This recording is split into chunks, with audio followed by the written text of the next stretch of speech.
All right, this update is brought to you by Staples Stores. Major League Baseball playoffs are underway. Wild card round. Rangers shut out the Tampa Bay Rays earlier today, 4-0. Twins are up 3-0 on the Blue Jays, top of the fifth inning there. In about an hour from now, D-backs and Brewers get underway, and at 5:08 p.m., Marlins and Phillies in the final wild card game of the day. This update's been brought to you by Staples.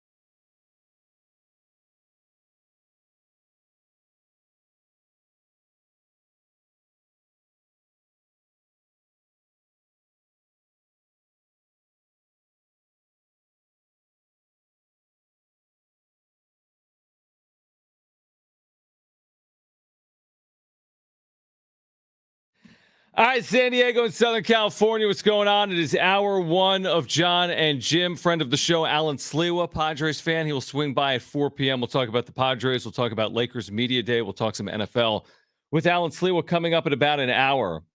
You know, I wanted to start with a couple of things. First of all, I went to Las Vegas last night. Like, what? How did you survive How this? did I do? Well, first How of all, are it you was here? a fair. I have had some really bad ideas recently, like driving from Santa Monica to try to get to downtown San Diego in 3 hours. Yeah. Didn't work. Yeah, nope. On a summer Friday. So we had that. And then last night, I'm like, hey, my brother's turning 50 on October 13th. He's in Vegas for 4 nights. Let me just go see him. Because, I mean, he lives in New York City. So I'm like, he's in Vegas. It's an hour flight, if that. I should go see my brother. It's cheap to do. I should have taken a day off, obviously, to do it. But I didn't. I'm off Friday. Spoiler alert. That's when AJ Preller and Bob Melvin will get like lifetime contracts or the franchise will be moved. Yeah. So, okay, before we get to all that. So you went to Vegas last night. Flight was delayed an hour. What time did you officially get in? 9:30. And what did you do last night? Went out for drinks with my brother until, let's say, like midnight. So for a couple hours. And then, Then I went back. Did you have a room at the? No, I slept on the street. I'm just wondering, like, did you get a room? I got a room at. It's Vegas. That is allowed. It's true. It's true. I slept at Park MGM or MGM Park. We went there. Okay. When Kristen and Aaron were there, I want to say he slept in a parking lot at the MGM. Right. So no, I got a cheap room. I stayed there. Then we did brunch this morning, and then I left. So like that's a pretty big.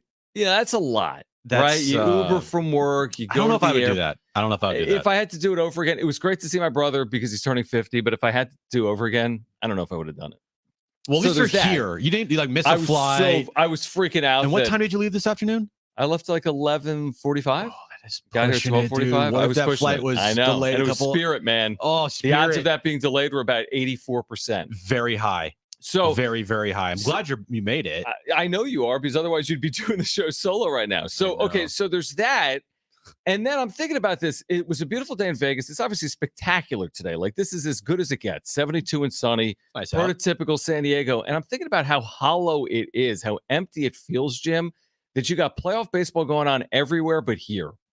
The Padres should be playing, at the very least, in a postseason series right now, if not getting a bye, if not hosting a series in San Diego for the next 3 days, but they didn't earn it. And that's what we've been highlighting for the last 2 or 3 months. I mean, it was just one issue out of another, or one issue followed by another issue. And it's like, are you serious? Like, the Tampa Bay Rays are hosting a playoff series right now, and the Milwaukee Brewers are in the postseason, and the Marlins are in the postseason. And we're just sitting here twiddling our thumbs until the Korea series on March 20th. It just feels like such a shame that there's no postseason baseball, considering what all these fans put into the season, and nobody was rewarded. John, yeah, it sucks. Yes, it sucks. That's what I was trying to say. I mean, to summarize everything you said there, it sucks.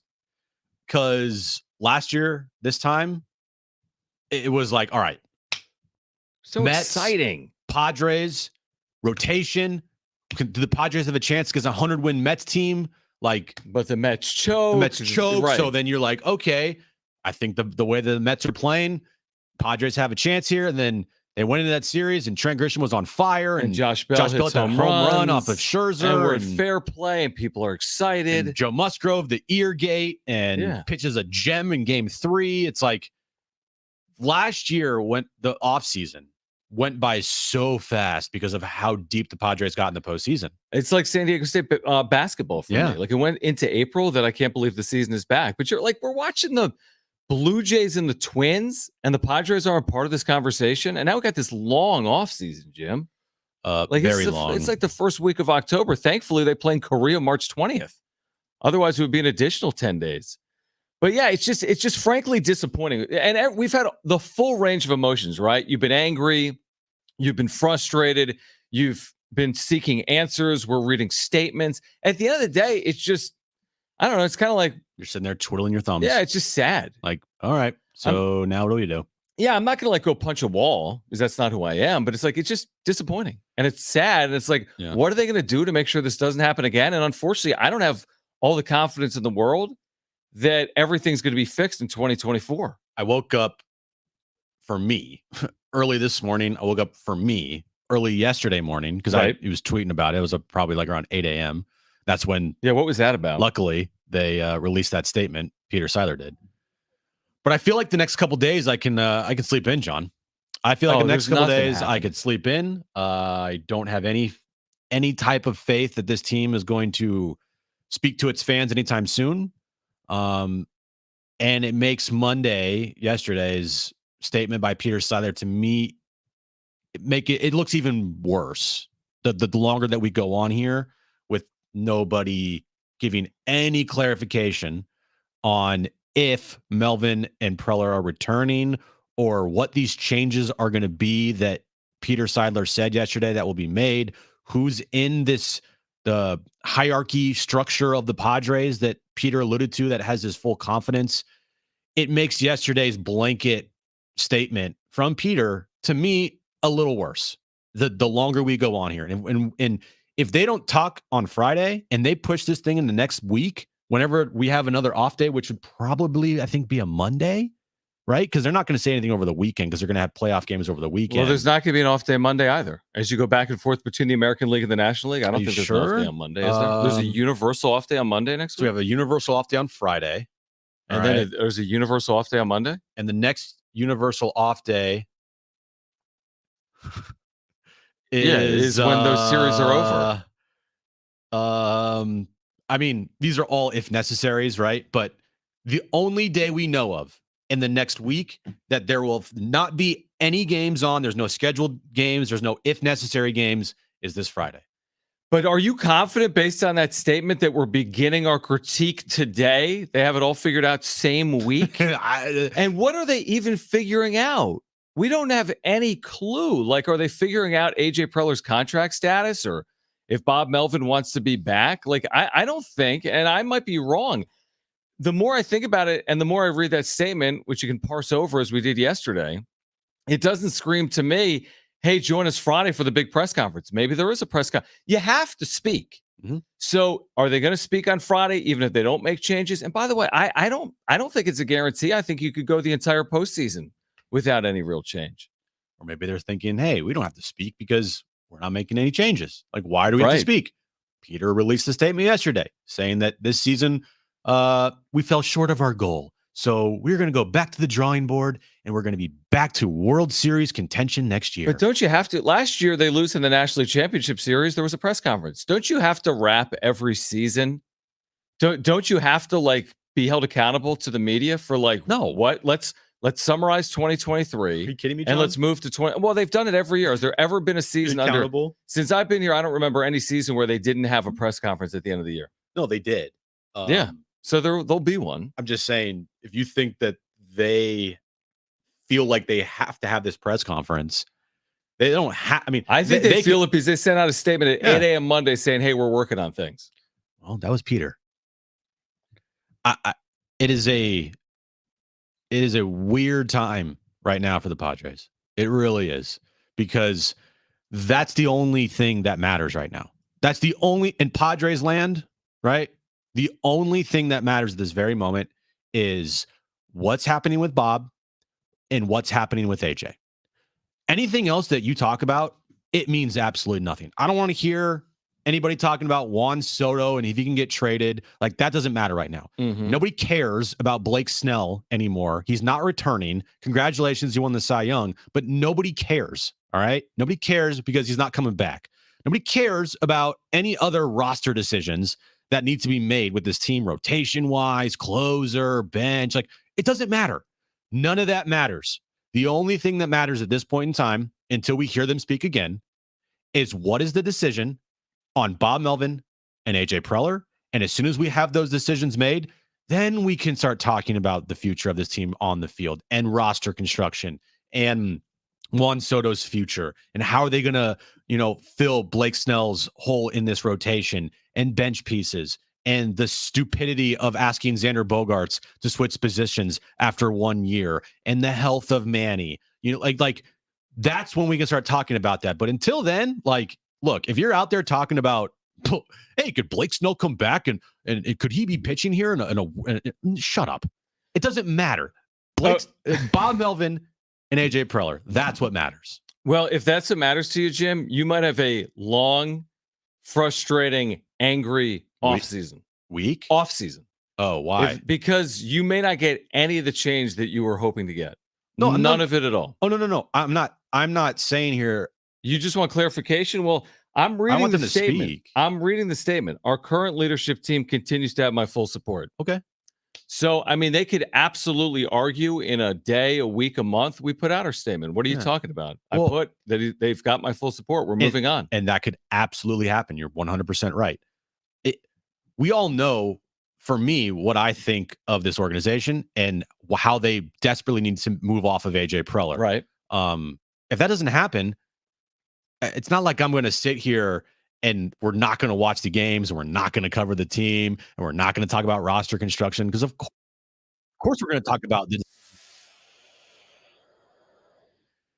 Xander Bogaerts. Of course we are.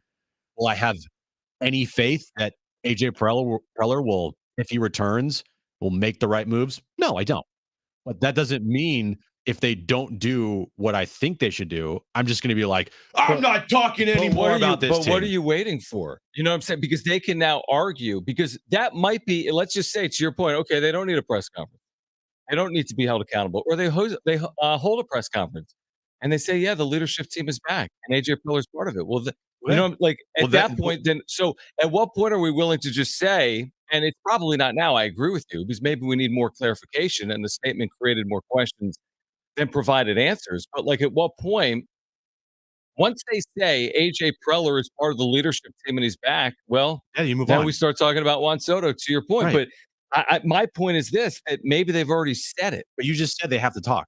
Well, I think that they're going to have to talk. But what happens if on Friday they talk and AJ Preller's at the podium? Okay, then you move on. But I guess what I'm saying is this idea that we're waiting for the other shoe to drop, it may not drop in any capacity. The other shoe to drop is official confirmation. Yeah, that's the shoe. But okay, let's say. But I'm saying, so we're just gonna, if it doesn't come Friday, then we're gonna be like, man, when's the official confirmation coming? Oh, it doesn't come Monday. When's the official confirmation coming? Like, maybe this is, to your initial point, maybe this is the official confirmation, and there isn't going to be. Maybe it is. That's stupid. But yeah, maybe. And it's intentionally ambiguous. There's no. If AJ Preller and Bob Melvin were both back, then why wouldn't you just write that? We all agree they have to speak. Publicly. I think they have to speak. And I think they will. I just don't know when. That's when the other shoe drops. Whatever the decisions that are made, that's when the other shoe drops. Like, I'm not saying that they have to do, like, if they don't do this, then I'm done. Right. I just want clarification. Mm-hmm. Like, every single fan out there wants clarification. We are 2 days after the season ended. We knew long ago that this thing was not, that this team was not going to the postseason. I don't care about their 14-2 end of the year in September versus AAA teams. It doesn't matter to me. But the clarification on what was said yesterday by Peter, like, if that doesn't happen Friday, when's it going to happen? Yeah, no, I do agree with that. I do agree, especially based on the ambiguity of the statement. So Ken Rosenthal, we have the sound, right, Brent? Ken Rosenthal chiming in here, like this idea that something's got to happen, but you read the statement and is anything going to happen? Does Ken Rosenthal think, based on what happened here in 2023, something has to happen? This is Ken Rosenthal earlier today. I would say it's not a zero chance. And I don't know what's going to happen in San Diego, whether Preller will survive, whether Melvin will survive, whether neither will survive. But as we wrote in The Athletic a couple of weeks ago, it's an extremely volatile and dysfunctional situation. Something has to give. And I know the owner released a statement yesterday. He loves everybody. Great. The fact is, it's not good over there. And something does have to change. So if Melvin gets fired, would he be a candidate for San Francisco? I would think he would be a candidate for San Francisco. I don't know that that's the way Farhan Zaidi wants to go. But at the same time, it's something that you would have to consider because Bob Melvin is a highly competent professional manager. Never had a problem until he got to San Diego, right?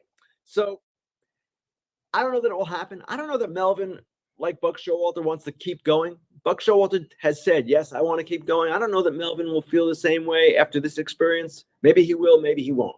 But at the same time, yes, something is going to be different there next year. I feel pretty confident saying that. Something's going to be different. Ken Rosenthal. So there will be a other shoe to drop. I guess, but even like Ken Rosenthal is also like, he's like quizzically speaking, like, yeah, I don't know. I mean, the owner put out a statement and I mean, if you believe it, you believe it. If you don't, you don't. And also if you're firing Bob Melvin, Jim, what are you waiting for? You're probably getting your like lawyers to hash out his $4 million buyout or whatever case. But the other teams are all able to do it on Monday, but you got to wait till Friday. Well, because they don't want to officially quote fire him. Okay, so there's a settlement that's going to be reached potentially because you can't. You can't be like, oh yeah, we fire you, and then if Preller returns, right? You know, like okay, there's a lot. I do think there are some things that will be decided on in the next couple of days, hopefully, that they have to wait to officially talk to about because of the baseball postseason. Mm-hmm. If they weren't going to talk this morning before 11 a.m. or before noon, if they weren't going to talk yesterday, they ain't talking until Friday at the minimum. Which is stupid. You know what's funny? I get it. You may be correct. I think a lot of Padres fans expect change to come.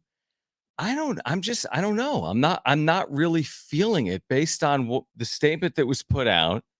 Like I'm not feeling the sweeping change. Now, I would say if Bob Melvin leaves, that's not to me like a sweeping overhaul of the organization.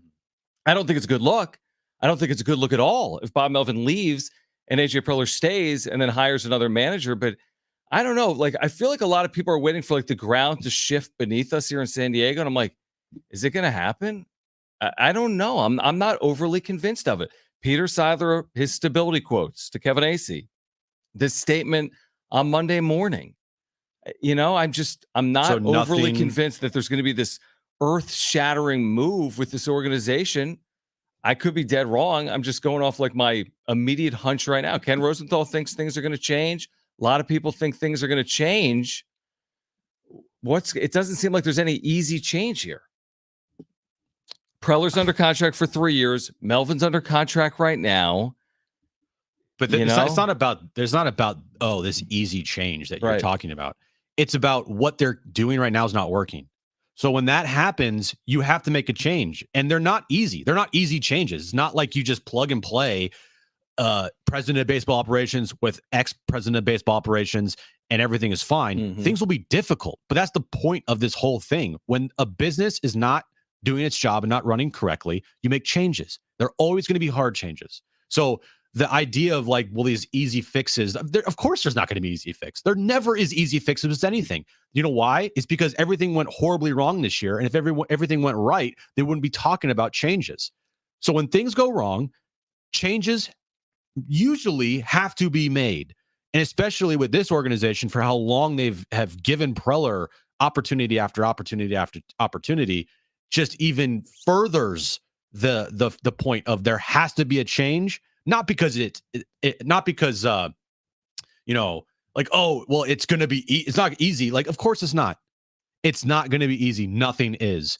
But what is happening right now with this organization isn't good enough. It's just such a contradiction to be like, hey, my current leadership team continues to have my full support. Next sentence will make the changes necessary to play championship caliber baseball. What did you expect? I mean, that's completely, they run in complete contradiction to each other in consecutive sentences. And I don't really buy that no matter what they do, they're championship caliber in 2024. This is the same person who has called AJ Preller excellence Right. just previously this year. Like, I think Peter's done so many good things with this franchise. I think him as the owner of the team has been just way better than past owners of this team. And I do think that at times that the recklessness of him and maybe AJ has hurt this team to a point where, okay, you gotta you can't be continuously posting all these statements that mean absolutely nothing. Like, can we just all talk here and come out with a singular voice? Like, can we all be on the same page here for once? Can we all understand like this is what we are going with instead of having something be done here because you might want it to be done and everyone's kind of sitting there looking like, wait, did you know he was releasing a statement this morning? Did you know he was releasing a statement this morning? I mean, it felt like not a lot of people fully knew that this was being released yesterday morning. Maybe not, but I mean, that's when you run an organization. And again, is he running the day-to-day operation of this organization as he goes through health issues or not? But when you run an organization, it's kind of your way or the highway. And that's what that statement a little bit felt like yesterday. All right, so yesterday when the Padres were radio silent, the Mets had a press conference introducing their new GM, David Stearns. And on the other side, you're going to hear from David Stearns why the Padres have not been sustainable. So David Stearns in New York explains the Padres' issues in one soundbite. You'll hear that on the other side. Alan Sliwa on the Padres and Lakers, friend of the show, will join us at 4 p.m. Stay with us on Jon and Jim.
All right, what does it take to sustain a level of success like the Braves or the Astros or the Dodgers, and why have the Padres been unable to do that? You're going to hear from the Mets' new GM on the other side. He'll explain.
All right, this update is brought to you by Staples Stores. Baseball playoffs are underway right now.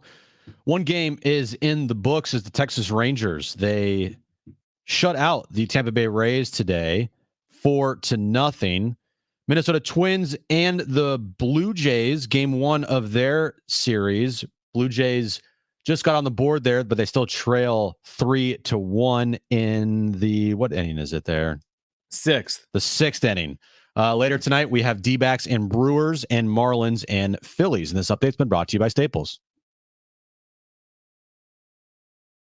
That's a really interesting update. Like, it was amazing to watch you like get through it. You're like, I'm trying to find the stupid. Rays lost a game to the Rangers. No, 4-0. I'm looking for the and the inning. Jays couldn't find the inning of the stupid Twins Blue Jays game. All right, here's my suggestion. Have it ready beforehand? Yes. Have the scoreboard up, MLB.com, ESPN.com. They got all the scores there. If I go to ESPN.com, my computer will blow up. You need a new computer, and you need one immediately. When I need a new computer, you told me I needed to get a new computer. So I'm telling you right now, you need a new computer, and I want to see it tomorrow when I come to work. Go to the Mac store after work, pick up a new computer. I spent the $1,200. Oh, on our would wedding? you prefer to use like legal pads during the show from this point forward? Is that how you're gonna? We want to stream with like my camera. We can just no. You need a computer. All right, be a man. I'll just cut into our wedding budget. It's fine. Do you really need all those flowers? Cut the flower budget. True. We're going to Costco for the flowers anyway. Did Erin get a dress yet? She did. She can return it and get one that's more affordable. Rent it. Yeah, rent she's it. not gonna do that. Rent the runway. It's not like she's gonna wear it again, anyways. Good point. Rent the runway. All right, so everyone, here's Padres fans want two things. Correct me if I'm wrong. I think number one is you want a World Series title. That'd be nice. Is that preferable? Is that something that people do? We all agree that that'd be nice. That'd be number one. But if you can't have that, and by the way, it's been over a half century without that, then you'd like a sustained winner, right? We've talked about this repeatedly. One of the big knocks on AJ Preller is like nothing's been sustained other than losing. They've had a year here or there. So teams like the Braves, Dodgers, Astros have sustained winning. Now, the Mets have a new GM, David Stearns. The Mets, who have any amount of money they want to spend, right? So even the Mets are talking about how do you win sustainably and how do you sustain it? Here's David Stearns yesterday. Take a listen to this. What are the keys to doing that? How do you go about? I know it's not, there's no perfect formula, but what are the main tenets of building a sustainable franchise? So clearly the foundation is we have to produce our own talent pipeline consistently. We can't build a team exclusively through free agency. It's really tough to do that and have success, regardless of the resources you have. And you really can't do it even predominantly through free agency. So we will have to develop a system here. And it goes back to our scouting department and bringing in players, and then our coaches in the minor leagues, developing those players to the best of our ability. That consistently replenishes our major league team. We are fortunate we have the ability to supplement that group. And when appropriate, we can supplement it in a really aggressive manner. But the foundation for any successful organization starts in what you're bringing in and developing yourself. Does that sound like the opposite of AJ Preller to anyone else? Yeah, that doesn't sound like AJ Preller. Right? Does that sound like the Padres organization? And he said, listen, we'll spend. We'll go after Shohei Ohtani. Make no mistake. We'll supplement. That's one piece. It's not all the pieces. You don't build your rotation with 5 free agent starters. You don't go out and acquire Machado, Bogarts, whomever else via free agency. Like, you have to develop from within. We've said this repeatedly, even off 2022 when they were in the NLCS. It's not sustainable to spend like that. And that's the Mets saying that. They had the highest payroll in baseball history. So David Stearns, the new GM, recognizes they have to develop from within. That has to pay off at the big league level. Your constant knock, and I agree with you on AJ Preller, is, maybe he can develop. Maybe he's drafted well, but he never develops for something that pays off at the big league level for the Padres. And how do you sustain success if none of these players that are under control that you draft ever become, big leaguers? How can you sustain it? I think AJ Preller likes the idea of having a farm system that can consistently brings up talent that contributes, big time at the major league level. Sounds good. In theory, right? But this dude is so impatient. He is so impatient. And we have heard former players that were brought up to the Padres minor league system talk about the impatience of AJ Preller. How if they didn't perform right away at the big league level, they weren't given an opportunity to kind of figure, hey, we want you up here. We don't really care if you make mistakes, but we want you to develop at this level, and it's okay to make mistakes. We've heard from multiple people, Eric Lauer, Quantrill, I think Urias, like multiple people, especially Lauer, where they would come up, and if they didn't perform right away, and the emphasis was like, hey, you need to perform right now, then it was, okay, we're moving on. And that's where AJ would be so impatient that the trading for proven major league talent would happen, and it would be the gutting of the entire farm system. And then once he got that kind of blank check from Peter the last couple of years, it went off the rails. Yeah, and it was like a quicker way to get to the finish line in theory. There's right. No quick fix, yeah. The quicker way to do it is obviously with veteran proven major leaguers, but the way to win consistently, like, does everyone recognize the fact that when you develop your own player and they come up to the big leagues, you have them under control for 6 years at a reasonable number? Where you could trade for Juan Soto, and we were all for the Juan Soto trade. I'll stand by that. I was all for the Juan Soto trade. I think it could still pay off in 2024. But yeah, you had Soto, you moved 4 or 5 pieces to get him, and you have him for 2+ seasons. You develop your own players, you get them for 6 years, and you're not paying them $30 million. Now you do if they turn into Juan Soto. But like, the difference between getting a player for 6 years at a reasonable number to acquiring someone via free agent and spending $100, $200, $300 million is the difference between being sustainable and not being sustainable. And there is some really good talent in this minor league system right now. We've had David J from Mad Friars on all season long. Kyle Glazer. The Padres are promoting the hell out of their minor league systems now. They have talent, but do they have talent to immediately help this team on the big league level next year? I don't know. I don't think that you can count on a 17-year-old, 18-year-old catcher to really help you at the big league level next year. I don't think you can count on a 20-year-old lefty who is the pitcher of the year in the minor leagues to help you next year. I don't know about Jackson Merrill. Where are you going to put the guy? Who else can potentially be brought up of the top prospect name next year? There's the Robbie Snellings and Dylan Leskos who are very inexperienced, Graham right? Pauley, not seasoned. Grandpa. Here's the thing: at some point, Jim, those players have to pay dividends. But to your point, are they in a spot where 2024 is the year, or is it more like 2025? Yeah. And if you need a stopgap year, what do? You spend. That's what a stopgap year is. David Stearns was talking about that yesterday with the Mets, but you can't overspend to do it. So they're in a tough spot. You got 10 or 12 veteran players making a lot of money, the Padres. And then what do you do with the rest of the roster? It's not like you got this system that is all of a sudden like turning over and is going to help you in 2024 necessarily. So let me ask you this. Preller returns, okay? The pressure to win next year is going to be through the roof. And any type of losing streak, or if they don't win, say they make the postseason, but they're out in the wild card round. They were a 5th seed or 6th seed again, right? And there's again a team that didn't really reach a potential that we all hoped it could reach next year. And there would be significant, push against, hey, AJ Preller, dude. This is not getting it done if you miss the postseason, especially. Do you think that if they brought in another guy, all right, if they wiped out Preller, they brought in a new president of baseball operations, they actually had a structure in place with a president of baseball operations and then a GM, right? 2 different people, not just one, doing both jobs. What's your question?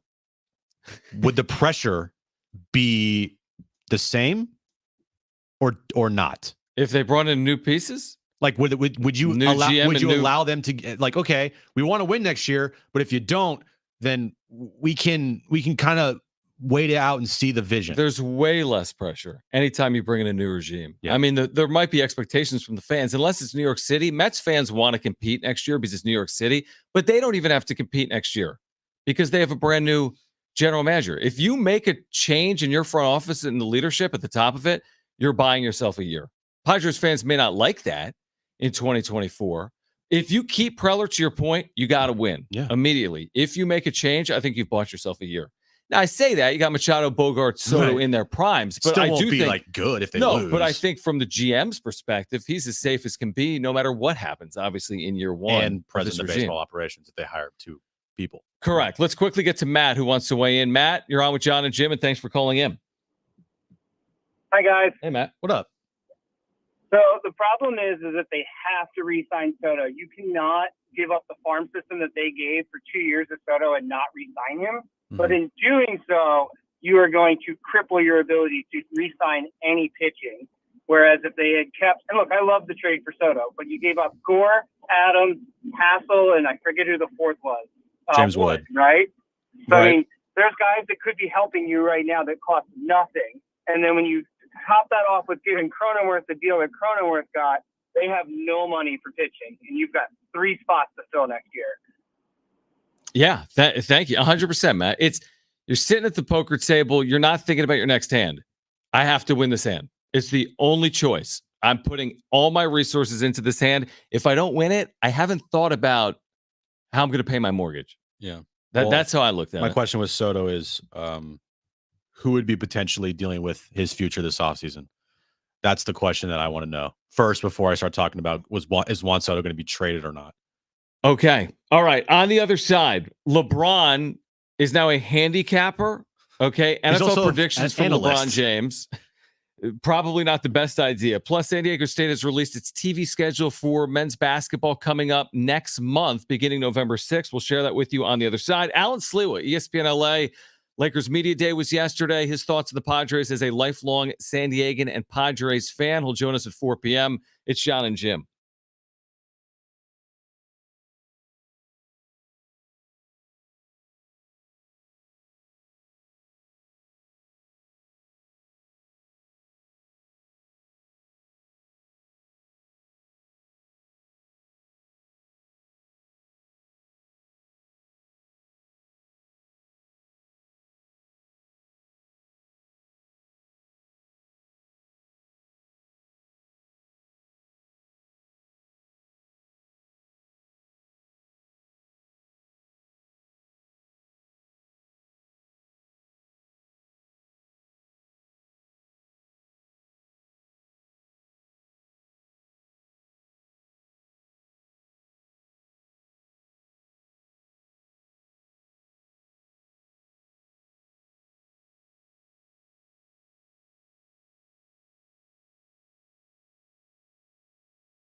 I'm answering this.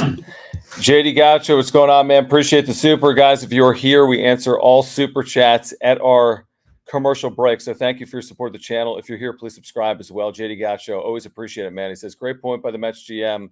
Kershaw, Bueller, Miller, Sheehan, May, Pepio, or however you say his name. All good, all homegrown Dodger pitchers, development and patience. I mean, there's obviously a discrepancy between the development that the Dodgers have used over the last decade A little bit. to the way the Padres have been able to develop players. But even that, it does prove this point that even the Dodgers, they've spent when they've needed to. Yeah. Betts, extension, Freeman, free agency, but that's not their whole team. No. And they've developed very well, and they've developed better than the Padres. And that's the difference right now between the Dodgers and the Padres. There's no question about it. Yeah, the Dodgers are a powerhouse, and they're not going away anytime soon. They're just not. But they do everything that the Padres wish they could do. That's basically what it is. The Padres organization wishes they were the Dodgers. I mean, AJ Preller's almost said that at times throughout his tenure. You almost have to be perfect to beat the Dodgers in the division. And if you look at the last 10 years, they would have had to been perfect to beat the Dodgers in the division. JD Gaucho, appreciate it. Again, if you guys are here, please subscribe. Year-round content for San Diego sports fans. And thank you for the super chats as well. We'll get to those during breaks. Happy birthday, Andrew. No, I'm not your friend. Happy birthday, Andrew. All right, we'll be back. Thanks, guys. Happy birthday.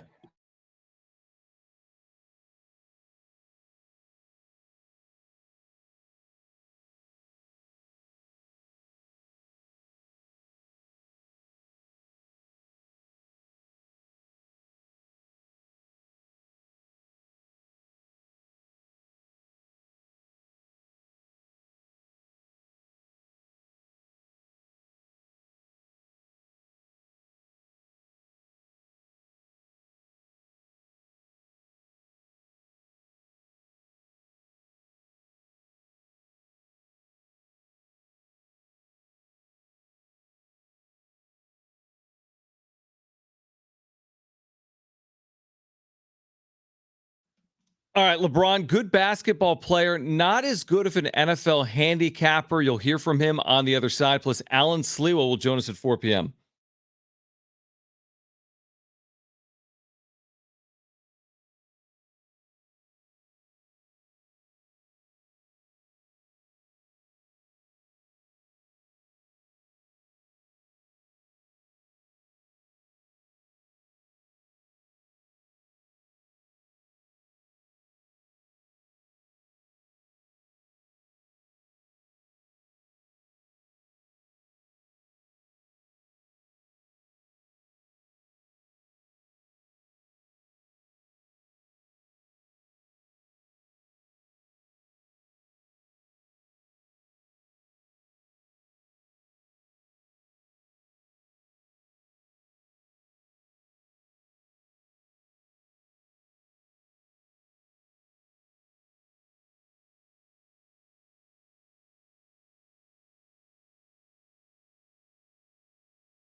All right, couple of things. San Diego State releasing its TV schedule for men's basketball coming up in November, right? Off a national championship game.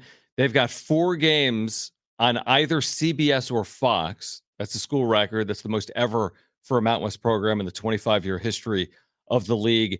Basically, every game is nationally televised. There's a couple that haven't been announced yet. Gonzaga, Cal in Orange County, a non-D1 game against St. Catharines. But by and large, every game, I mean, it's going to be like 90+% of games will be on CBS, Fox, CBS Sports Network, FS1, ESPN, ESPN2, ESPN Plus, something like that. So a lot of coverage for San Diego State off of last year, as expected.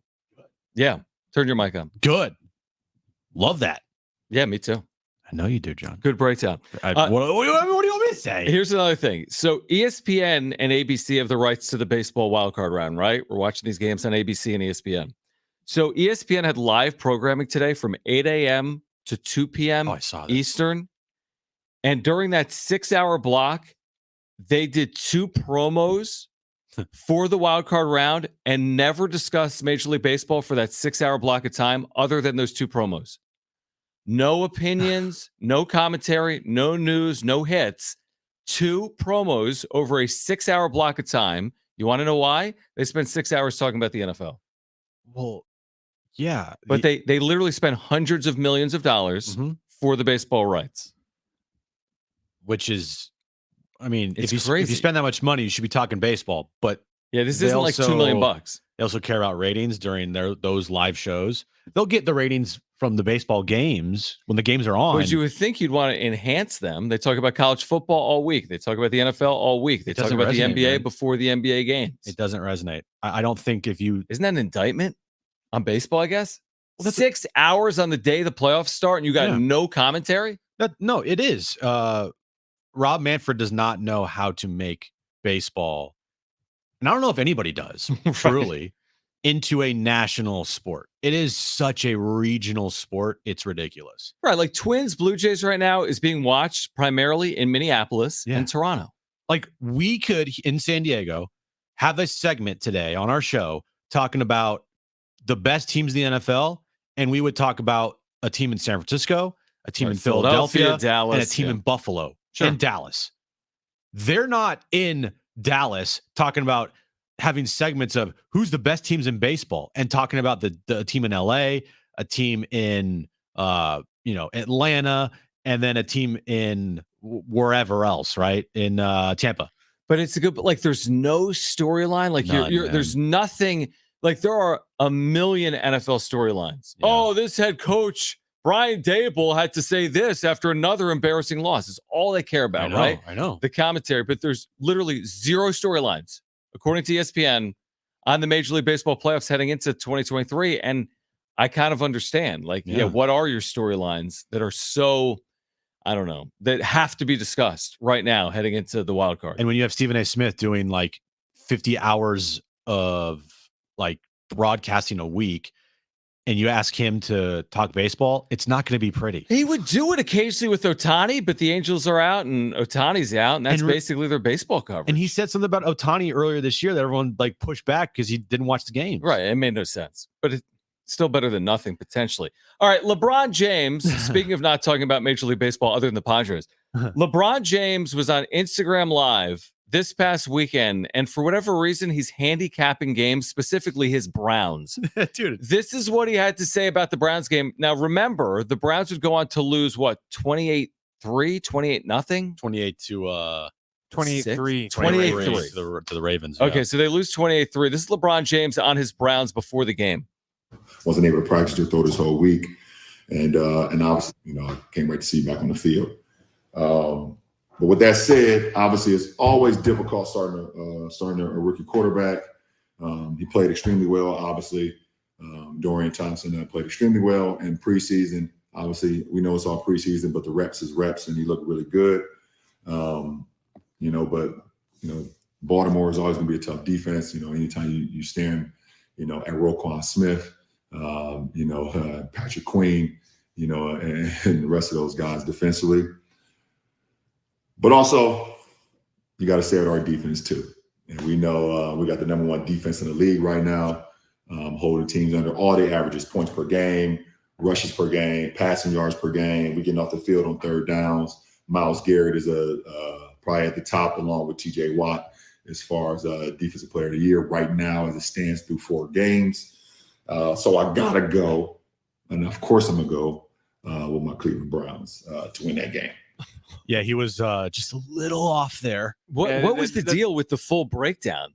Like, does anyone want that from him? I had to cut it off there because he started to go in about the Steelers too, but then the audio cut out. Well, they lost by 32. Yeah, he was big on the Steelers, and they lost 30-6 to the Texans. Yeah, the whole point of playing that right there, and I understand that it cut off, but like LeBron stick to basketball. Probably don't. I mean, look, we get things wrong all the time, but it's so funny how LeBron just wants to be in that like area, and he got it so wrong. So what's the deal? Does he like go on Instagram Live before every weekend and like handicap, his picks? Do you know he had 25,000 people watching that live? I know, and I'm sure a lot of people probably took his advice and they lost a lot of money. Yeah, maybe It's the off season and he's bored. Why would anyone take his advice on the Browns? Like, oh, LeBron says the Browns are really good. Yeah, Well, BR Betting, Bleacher Report Betting, yeah, social media account said that they had a parlay for the Browns and Steelers game. Mm-hmm. It was plus 246 for both those games if you got them both right. Yeah, it didn't happen. They called it a Lee parlay or a La parlay. Okay, like LeBron. La parlay. La parlay. And they put that out there before the games this week. And yeah, it didn't go over well. Yeah, you might want to fade LeBron moving forward. All right, on the other side, Alan Slewa. Speaking of the Lakers, of course, he covers the Lakers for ESPN LA. It was media day yesterday. I want to say he spoke with Anthony Davis. I'm not sure if he spoke yesterday with LeBron or not. Alan Slewa, now he's a San Diegan and a huge Padres fan. He also went to San Diego State. His thoughts on the Padres mess and what they should do. Plus, looking ahead to the NBA season, which kicks off later this month with Alan Slewa. We'll kick off hour 2 of Jon and Jim next.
Padres 2024. Thank you so much, man, for your super chat, guys. If you're here, thank you. Please subscribe. Please smash the like button for us.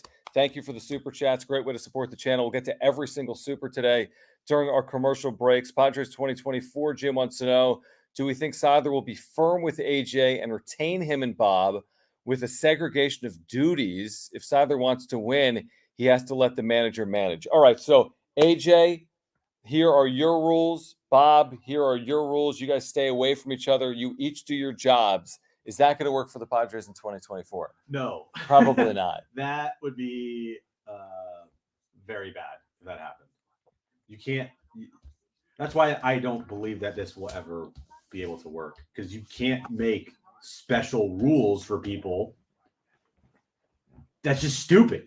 Like, if hey, I work with you, but you have to report to me every single day with certain types of things. It's like, why not just get someone that can like run an organization as opposed to putting in all these special rules to make it work? Just get somebody that will actually get along with the manager and like actually build a winning baseball team and knows how to have like develop draft talent. Yeah, my theory is like, can they both Great remain? Can they both remain? Yeah, of course. But is it what's best for the Padres organization? Like, are you confident if they both return, the Padres are going to be World Series caliber in 2024? Not to say they'll be World Series caliber if both don't return either. But I don't think anyone feels amazing about that if they do both return. So thank you so much, Padres 2024. We do appreciate the super chats. Again, we'll get to them throughout the course of the show during our break. Subscribe if you're here. Alan Sleewa joins us next. And thanks, guys.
All right, this update is brought to you by Staples Stores. We do have breaking Padres news, John.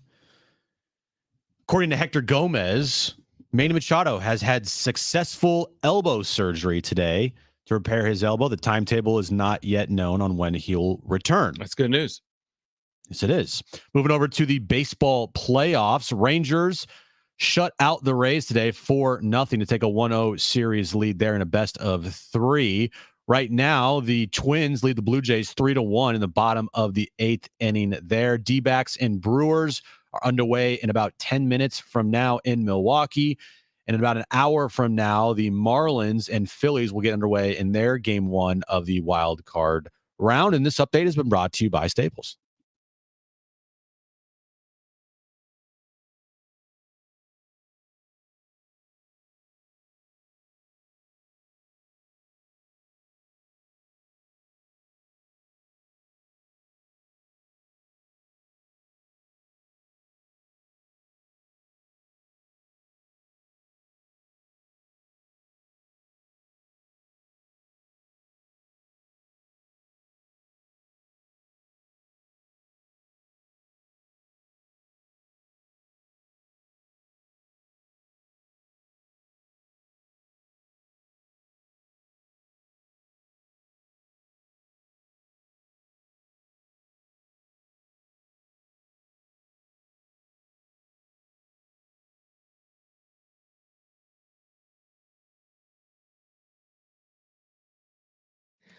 All right, San Diego and Southern California, what's going on? It is hour 2 of Jon and Jim. There's a lot to get into, and we will here with Alan Sleewa, ESPN LA. Lakers Media Day was yesterday. Of course, Alan's a native San Diegan, a Padres fan, went to San Diego State. Now, we want to start there, of course, here in San Diego. We always appreciate you hopping on. The Padres. I mean, last year, we literally saw you outside of Petco in October, right? You were celebrating a Game 2 win in the NLCS against the Phillies, and now a year later, look at where the Padres are, which is out of the postseason. So based on, everything that you know now, what do you want to see happen off this disappointing season? Well, it's kind of funny that you mentioned last year too, because it's been a year, and I don't think anybody would have predicted, especially how many wins it took to get in. It's not like, the National League was so much different than the American League, and to see the Padres go on a run in September almost made it even more frustrating. It's like we couldn't have grabbed 3-4 more games throughout the year and been in the mix here. I think, and I've listened to you guys a ton, whether here or on the wrap-up show, and I think as far as what you want to see, it sounds like, and I'm sure a lot of these articles have helped paint a picture, and you guys are more connected to it than I am, but it sounds like Preller really, really has been a major issue that has got in the way of, we understand that the players are there. We understand that the names are there. But ultimately, at the end of the day, it was never a team. It was never a squad that you felt like from the start of the season, there was never this, you felt like cohesiveness, this true fight. Maybe the guys got paid too early. Maybe there's a great quote, and I'm forgetting the quote right now. I think it was Hagler that said it, that it's really tough to get up in the morning when you're sleeping in silk sheets. And I don't, listen, I'm not telling you that that's what happened to the Padres, but they had 82 wins, and that took this flurry in September to even get to 82 wins. I don't mind Melvin. Maybe there's other people that aren't crazy about, his everyday moves, but they had so much more issues than the manager, and it's completely fair to tie it back to Preller. Plus, he's been there long enough, and to kind of just recycle new managers, it seems like every couple of years doesn't seem like the best strategy. Moving over to NBA news here, Alan. The biggest trade in the offseason finally happened just last week with Dame going to Milwaukee. What was your reaction to that trade? And do you think that with him in Milwaukee now with Giannis, and I know they had to give up Drew Holiday for him, but is it like in the East pretty much a 2-horse race, you think, between Milwaukee and Boston now? So the trade is big time. It's funny. I was doing my radio show when that went down, and you saw Woj's tweet, and it just said Damian Lillard has been traded to, and then it was like, what? Milwaukee? Right. The Bucks? Like, it came out of nowhere. That's not one of the teams that I think many people were talking about. It's a big time move, and I do think it's a 2-horse race. Boston is really, really good. Milwaukee is, at least before the Holiday trade where he went to Boston, they were the favorite to win the championship. And I think they should. I think it's interesting that Giannis went out of his way over the last 30, 45 days or so, basically told 2 different platforms, the New York Times, another one was on a podcast, like, hey, I just want to make sure that we're trying to win here. And then they go out and they trade for Dame. The East looks like those are the 2 teams everyone's going to be chasing. But I think the Dame move it's a big time move. And Boston, I'm curious. They kind of given up some size. Porzingis there. There's also a lot of question marks, even though they got a lot of talent. Alan Slee was with us right now, ESPN LA. And of course, he covers the Lakers throughout the course of the season. You can hear the Lakers right here on San Diego Sports 760. So you were covering Media Day yesterday. What's the overall vibe coming out of that? And was there a general takeaway, or what was the biggest story or storyline out of yesterday? I think at least for me, what a difference a year makes. Last season they walked into training camp and Media Day, and Russell Westbrook was still on the team. And there was a ton of questions of like, man, they don't really have size, and there's so many guards, not enough wings. And is Russ going to be on this team? How long is he going to be on the team for? They were coming off a year where they won 33 games. So this season is completely different. You got a lot of guys that are incredibly talented, and their ages 24 to 27, let's say. I think the personalities that they have on this team are the right personalities. They're incredibly deep. They got 7 guys that are 6'8" or above that are good basketball players. So the team's got everything. They can go small. They could go big. They can beat you with their length. They have LeBron and Anthony Davis. I really, really like the team that they have, that they put together, but it's night and day difference from the vibe that I was getting a year ago to the vibe that I think we got yesterday.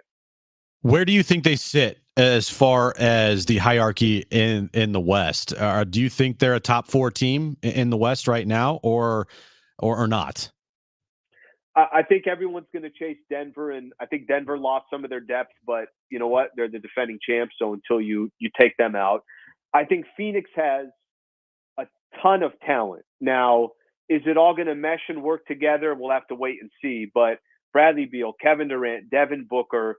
I like Frank Vogel as the head coach. Obviously, he won a championship with the Lakers. He was great with the Indiana Pacers. So I think Vogel's the right coach. And then they added a lot of depth pieces. So I think Phoenix is going to be in that mix. After that, I think the Lakers are right there. So I think the Golden State Warriors only got smaller, which didn't make that much sense to me. I thought the main reason why they lost to the Lakers in the playoffs was because of their lack of size. The Clippers, it's all talent's never going to be the question. It's just, are they going to be healthy? Can you depend on those two stars? And then, look at the rest of the Western Conference. Ja Morant's going to miss some games. There's a lot of young teams out there as well. I definitely think the Lakers are in that mix of the top four. In terms of LeBron, could this be it, this 2023-24 season?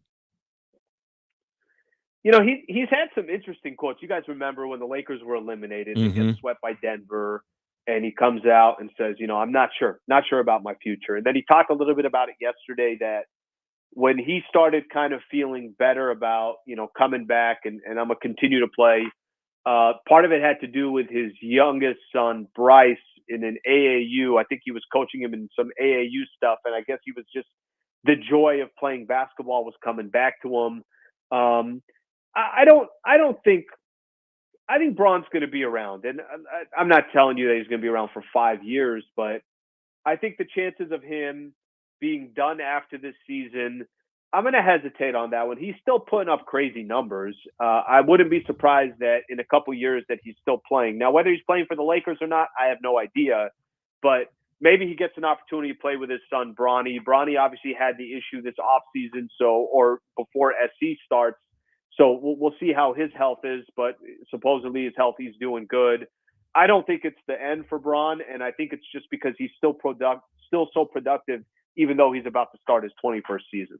And it would be weird if this was the last year for LeBron in the NBA, because he's already said that he wants to play in the Olympics next year. And it feels like next year's Olympic team is going to be that like final run with Steph, KD, LeBron, whoever else is the top, maybe Jason Tatum, like Dame, like it's going to be the dream team type of level of talent that you'll see next year in the Olympics, right? Yeah, and once they start, KD has already talked about it. You're right. Bron has mentioned as well. Once these guys start once the top echelon start indicating like, hey, I think I'm going to play in this, I'm sure they've already talked to a few of the other guys, and that would be pretty special, right? Bron is a part of that. How long has Bron been, in these Olympic Games now? Just kind of going all the way back. I'm trying to think. The Redeem team was in 2008. Yeah. I can't remember in 2004. Was he part of that? I can't remember. I think he was. It was not. They didn't win the gold. Yeah. They didn't win the gold. You're right. But just the fact that he's been around for this long, I'm with you. I just don't think this is his final run. It could be his final year with the Lakers. I just don't think it's his final year. Alan, love your perspective. Wish the Padres are in the postseason this October. It just feels kind of empty. It's 73 outside. It's picture perfect. And we're watching like the Twins right now in the postseason. But we always appreciate it, man. We're looking forward to your coverage throughout the course of this year with Lakers basketball right here on San Diego Sports 760. And we'll do it again soon.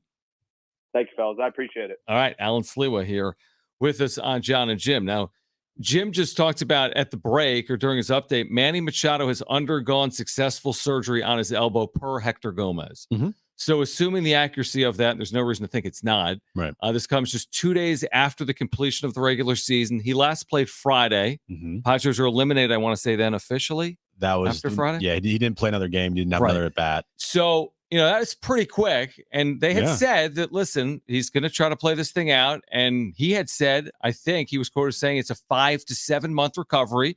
We'll see if that's accurate or not. Today is only the 3rd of October.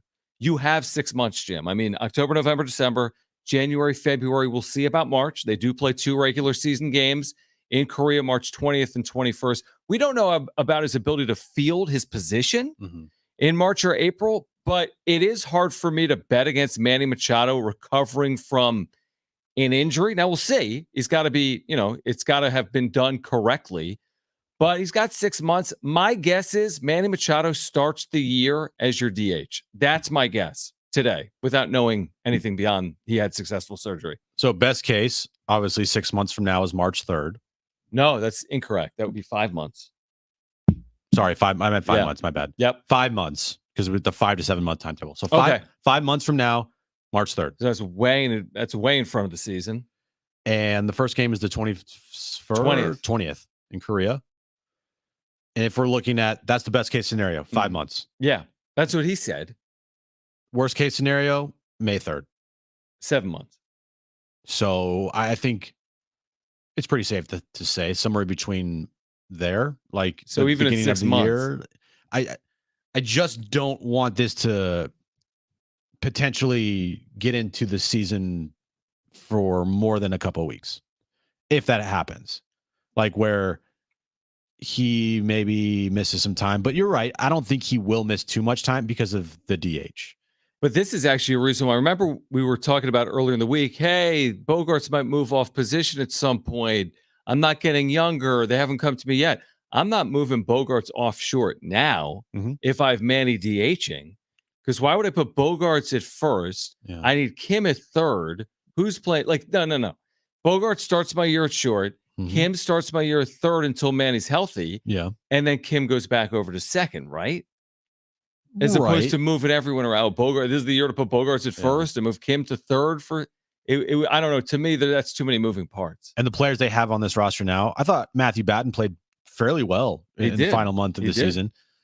Eggy Rosario, another guy as well. Like those type of players are perfectly fine for short bursts. But if you expect them to play big roles and have like 400 at bats, right, then you got problems. If you can, if it's like a 2-3 week thing and you can rotate those guys and you can have a revolving door, and if one of them, kind of takes the reins and has a little bit of a hot stretch there and plays good baseball, then that's totally fine. It's the part where you're like, okay, you're gonna have to play for 2 months with Matthew Batten and Eggy Rosario at third base. That's when you're like, we got a problem. 100%. And they, by the way, they need Manny. Like I think you said it maybe yesterday.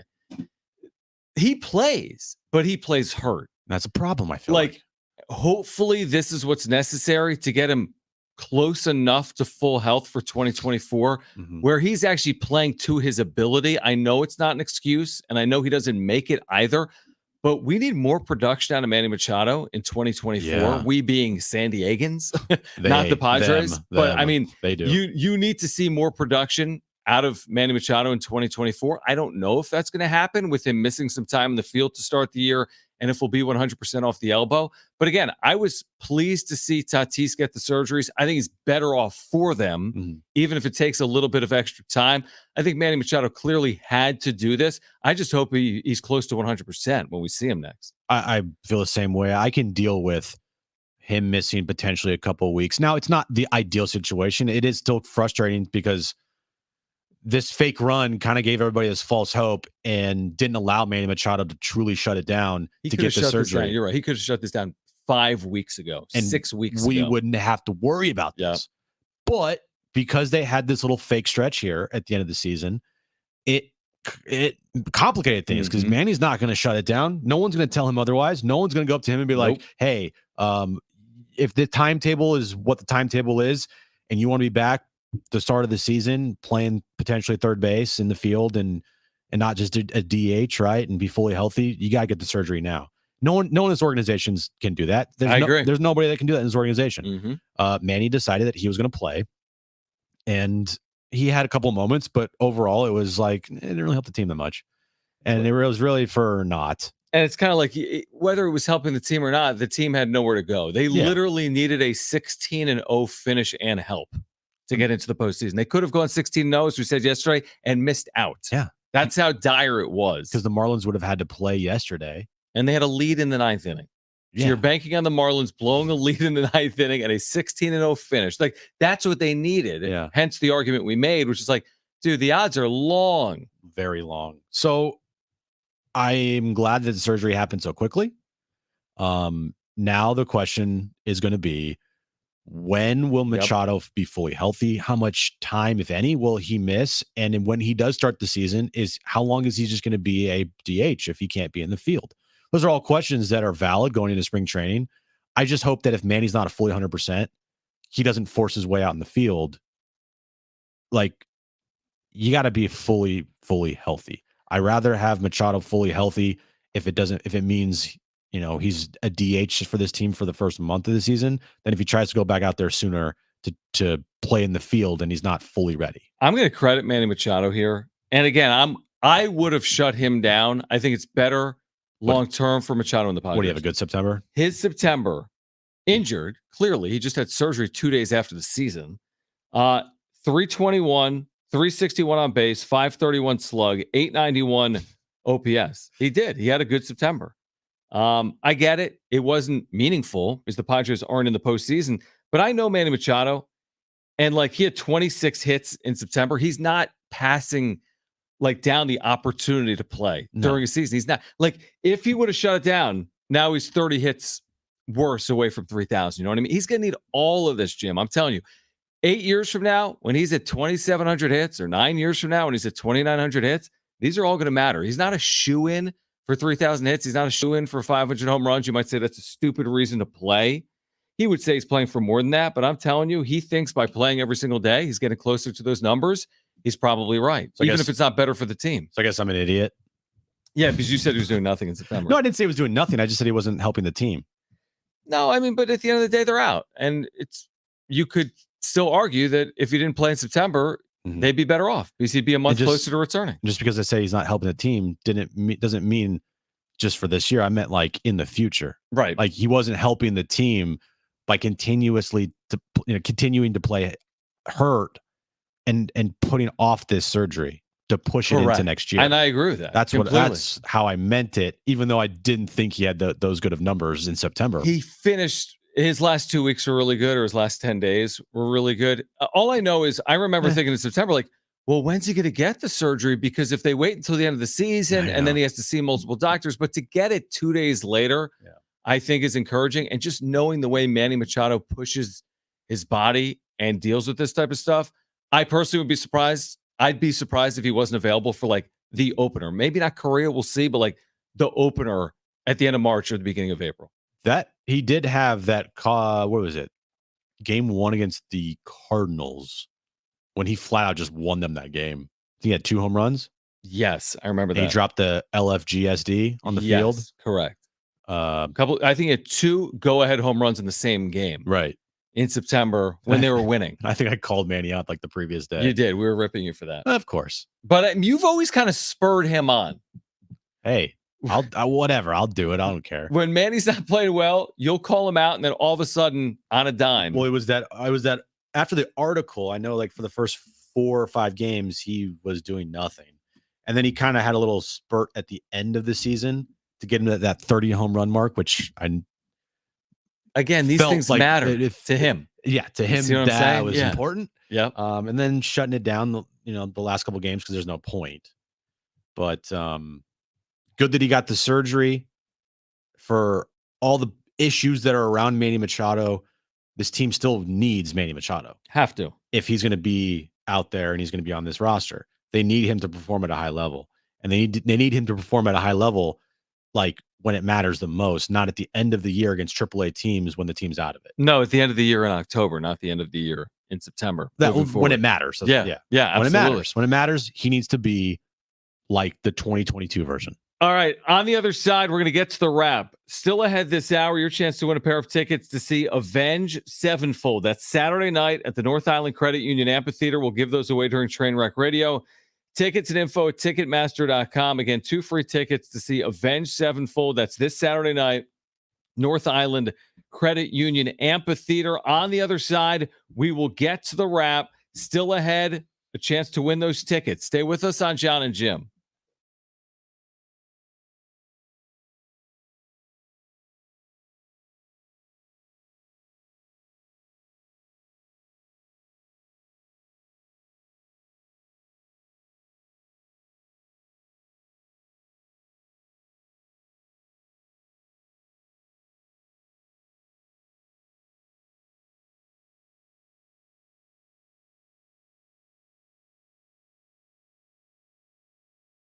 Hey guys, it's Schaefer, and I've been telling you now for weeks about Windmill Farms. They are the college area's natural grocer. They've got you covered each and every work week at lunch. They've got you covered for your game day needs as well throughout college football and NFL season. They've got organic, farm fresh produce and meats. They've got the amazing craft beer and more selection for you. They've got this full deli with award-winning sandwiches I've been telling you about. They really do pride themselves on keeping the prices as low as you're going to get. You're not going to find lower price sandwiches in San Diego. You're not going to find sandwiches with better ingredients than the ingredients that they're using at Windmill Farms. Also, each 8th sandwich is free with a sandwich card. So during your work week, if you're looking for a place to grab lunch, do it over at Windmill Farms. They're centrally located off of Del Cerro Boulevard, right across the freeway from Montezuma Mesa. Windmill Farms is your family-owned market serving the San Diego area for 20 years. You can always visit windmillfarmsmarket.com because there you're going to see their weekly specials. So check them out each and every week at windmillfarmsmarket.com. And a reminder, shop local, shop at Windmill Farms.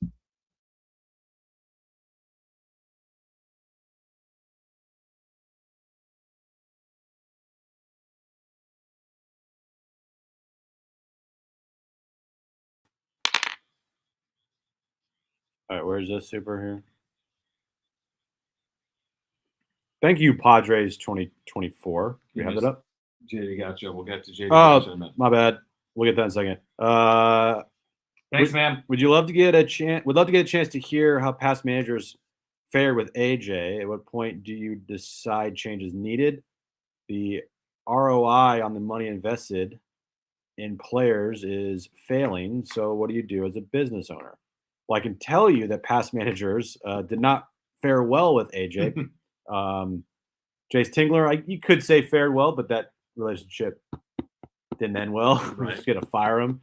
Andy Green, not great. Pat Murphy, a lot of coaches that were here Buddy Black didn't fare well with Preller at all.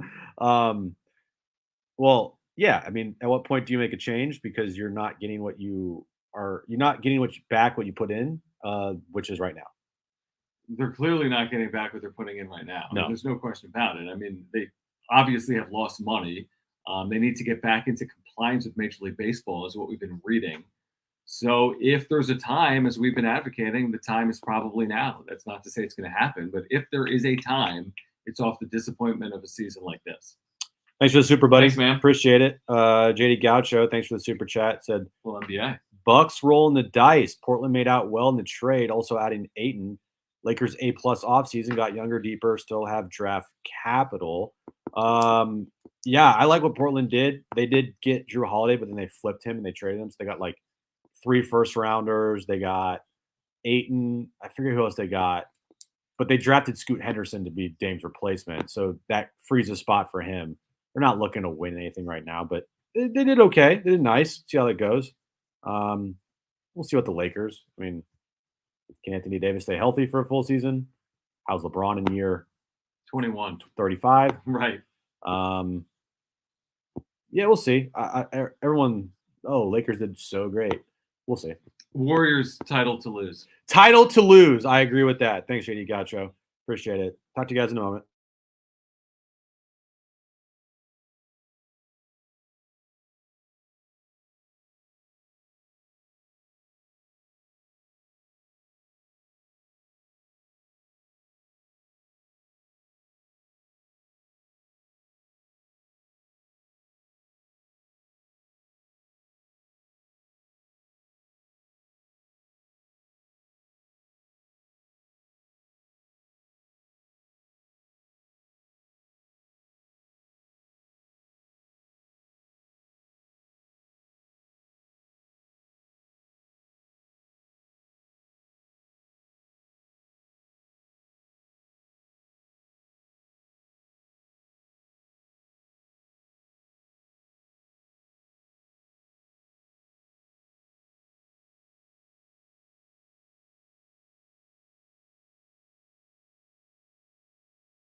All right, this update's brought to you by Staples Stores. Playoffs are underway. Of course, the Padres are not in it. Today, the Rangers shut out the Tampa Bay Rays 4-0 in Tampa in front of only 19,000 people at the Trop. Twins, they've won. They beat the Blue Jays 3-1. It's their first playoff win in forever. Moving over to the Brewers D-backs. That game is underway at the end of the first inning, heading to the top of the second. Brewers have a 1-0 lead over the D-backs. And first pitch in about a half hour from now in Philadelphia as the Marlins take on the Phillies. And this update's been brought to you by Staples. Oh, by the way, Manny Machado has had his surgery on his elbow, according to Hector Gomez. Yeah, it's just that. No big deal. All right, what do these 18 people have in common?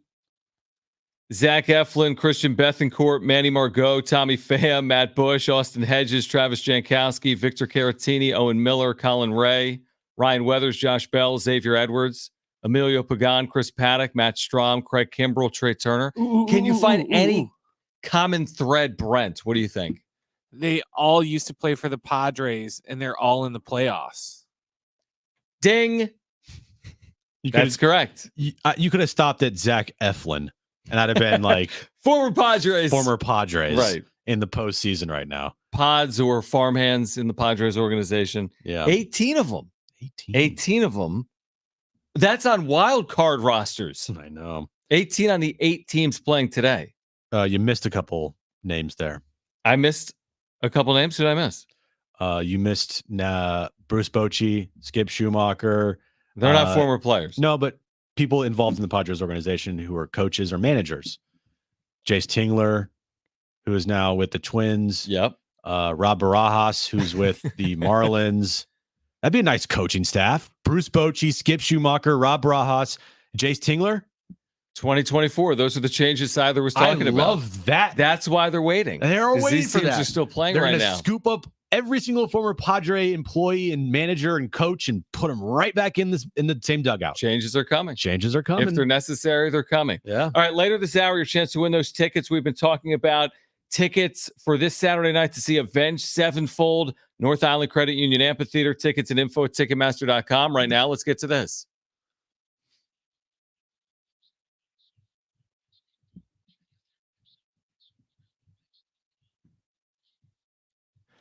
Do you guys think the Padres will win an NL West title before the end of the decade?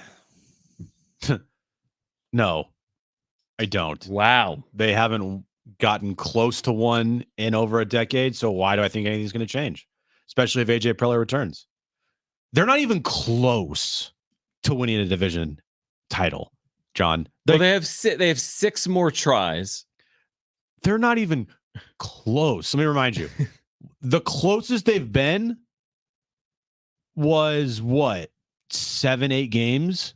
Not even that close. Maybe in the 60-game season. That's what I'm talking about. In the 60 game maybe season. by June. And even I would say that doesn't count. You can't say games back in a 60-game season. So that was the only, because you read it. Maybe a month the and a average half was ago. like 23. And you said, what do these numbers mean? And Right. it was 26, 34, 18, 12. Yeah.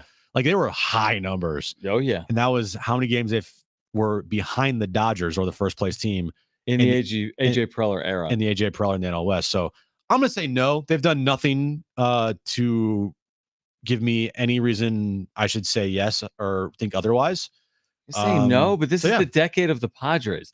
I'm going to say, can someone write this down? Remind me of this on the final day of the decade on New Year's Eve 2029. Can we talk about this? Bring this back. It's good content. I'll say yes, not because I have any real faith, but because 6 years is enough time that maybe it can happen. Yeah, you can bring it back on the John and Fadden show. Yeah, probably true. Like as recently as 2013, Jim, the Padres are only 16 games out. And I can't go back further without doing a real That's it? deep Only dive. 16? I'll say they do. What do you guys think? 70470 started with team. Will the Padres win a division before the end of the decade or not? Next question. Will Colorado reach the expanded college football playoff next season? If they have Shador Sanders return, Travis Hunter, I think is going to return. Mm-hmm. His son, Shiloh. Yeah. And then they're gonna get some high talent. Oh, yeah. Big time recruits there. And transfers. Transfer portal is going to be massive for them. I think there'd be a chance. I'm going to say, is it just yes or no? Yes. Fine. I'll say no. I'll say yes. Here's the thing. I'm going to agree with you, and I think moving to the Big 12 helps. Yeah. Big 12 right now has no teams ranked in the top 25. Pac-12 has a fortune of them. They're all like the top 25. Exactly. Now, some of these Pac-12 teams are coming over, like Utah, but I think they'll benefit from the schedule. They're not playing near as hard of a non-conference schedule like they played this year. No. They opened with TCU this year. I don't know what it looks like next year. But yeah, I think that with a 12-team playoff, I think they've got a realistic shot, which is crazy, to be honest. Next question. Who's the worst team in the NFL? Sorry, Brent. There's only two choices. There's two choices, exactly. There's two winless teams. Bears are pretty bad. Oh, yeah, they're awful. I'll say the Bears. It's not like the Broncos are good. It's not like the Panthers are good, but the Bears have been really bad. The Panthers and the Bears are the only two teams that are undefeated, right? Yes. No, that are defeated. Well, sorry, They're defeated. winless. They're Yeah, winless. My winless. bad. Yeah.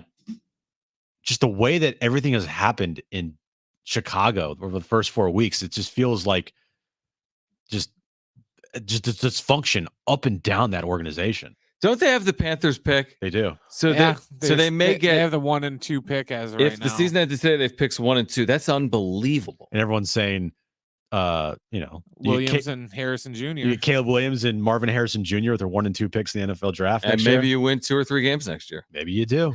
Maybe Probably ruin them too. I know that either the Bears will be the worst team or the Panthers will be the worst team. Yeah. You have to draft Caleb Williams. I don't care about Justin Fields. That's how the NFL works. Like, hey, who's their GM there, Brent? Oh, Ryan Poles. Hey, Ryan Poles, or whatever his name is. How about you draft when you have the number 1 overall pick? Just like draft the best player. Exactly. I say Bears too. Next question. Who are you picking to win the World Series? I was thinking of asking, like, do you take Braves to the field?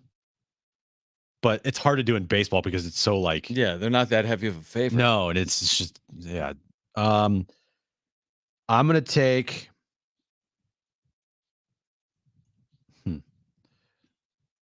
Just because I think the irony would be hilarious. I'll go with the Texas Rangers. How you doing?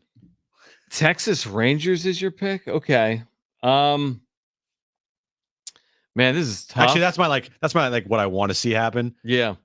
But my brain says Atlanta. My heart says Texas. My brain says Atlanta. Right. Neither of us are going to say the Dodgers. So knowing that, I'd say Atlanta, and Atlanta had a better year, and they're going to host the NLCS.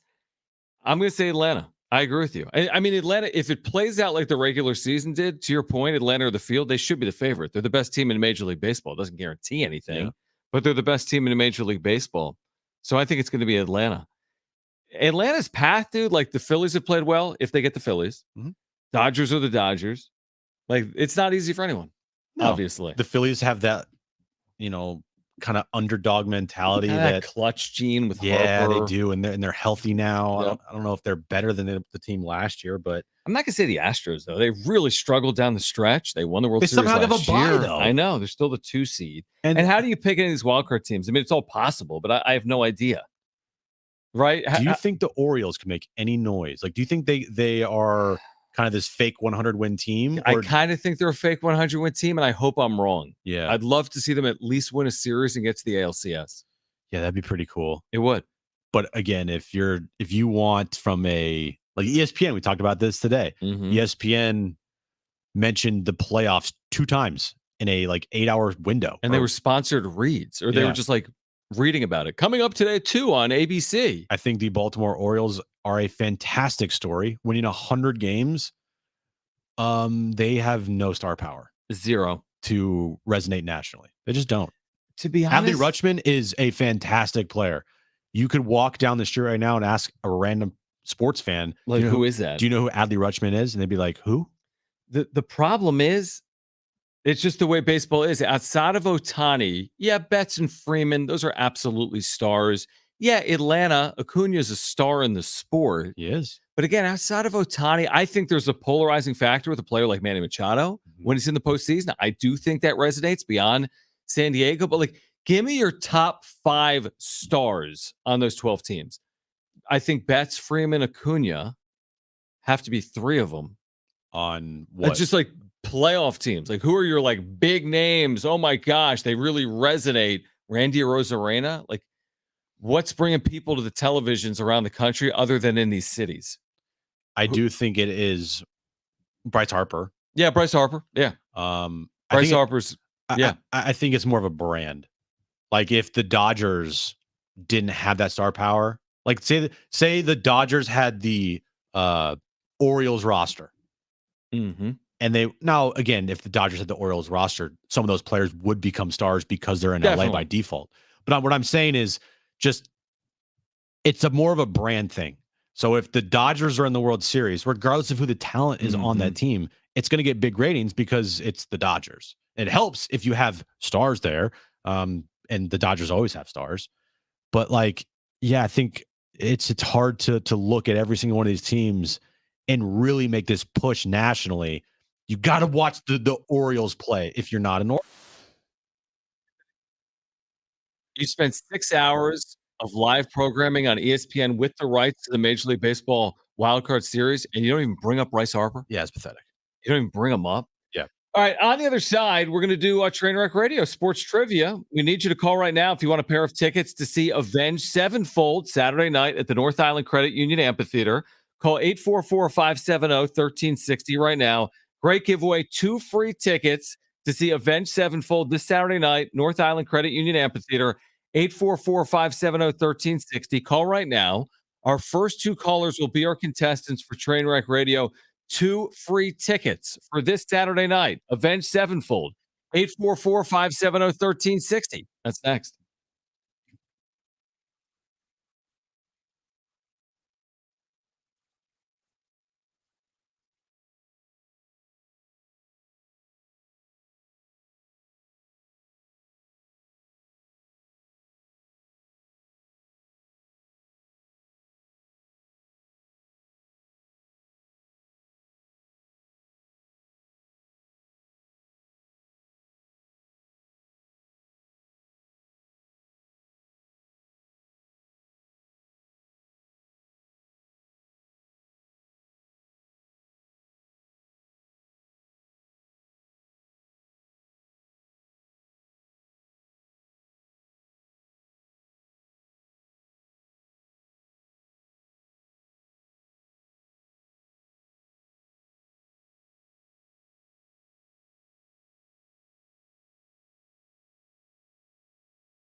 All right, Trainwreck Radio on the other side. Then when will the Padres make a decision on the future of the organization? That's coming up. Stay with us.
All right, Major League Baseball postseason underway without the Padres, not included this year. What? When's the game's not on later? Didn't qualify. Ah, If you missed it, we'll get back into that. Coming up at 5 p.m. What do you got, Brent? I was wondering why I couldn't find them. Yeah. I looked everywhere for them. I was like, why is the game not showing up? Why is there no probables here? Couple of NL West teams in action this postseason. Diamondbacks trailing the Brewers in game 1, 3-0 in Milwaukee, second inning. The Brewers, we didn't talk about the Brewers when we were talking about potential like World Series teams this year. Brewers could be also a sneaky dark horse here. They're really, really good. You want to do a wrap-up show for the Brewers this October? Their offense is too iffy. I literally can't do anything without me saying, do you want to do a wrap-up show? Right. I can't talk about any other team without you saying, hey, do you want to do like a wrap-up show why about don't you them? break down their lineup? Okay, yeah, I will. Tyrone Taylor, big 2-run home run. Sounds like a football player. What do you like about his swing? You like how he's opened his stance a little bit? I do. I think he's a good ball player. I think their offense is too inconsistent. That's been their issue all year. What are we talking about? I just was talking about how the Brewers, I think, are really good and an underrated team as far as like, hey, you don't want to play those guys because they finished off the year strong. And you're like, you should do a wrap-up show. You should do a wrap-up show. Why are you even talking about the Brewers? Why are you talking about the Brewers? You're It's an San idiot. Diego. You're an idiot. Let's get to it.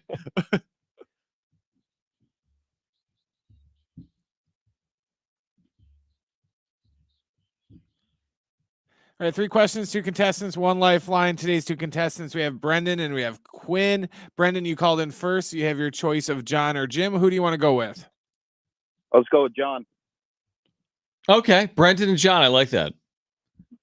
All right. That means Quinn, you get me. Okay, buddy? Sounds good. All right. Brent, what is today's question of the day? All right, guys, there are currently 10 college football coaches that entered this season that were making $9 million or more a year. Today's question, name those 10 college football coaches that entered this season making at least $9 million or more a year. $9 million. Ooh. All right. Quinn, you're up first. What is your first guess? You do have a lifeline if you choose to use it. Harbaugh. Jim Harbaugh. Has to be on the Good list. guess. Very good guess. Is he on the list? Wow. Are you sure? Wow. Yes, he's 12th. He's 12th. Okay. Whoa. Brendan, you're up. He only makes 8.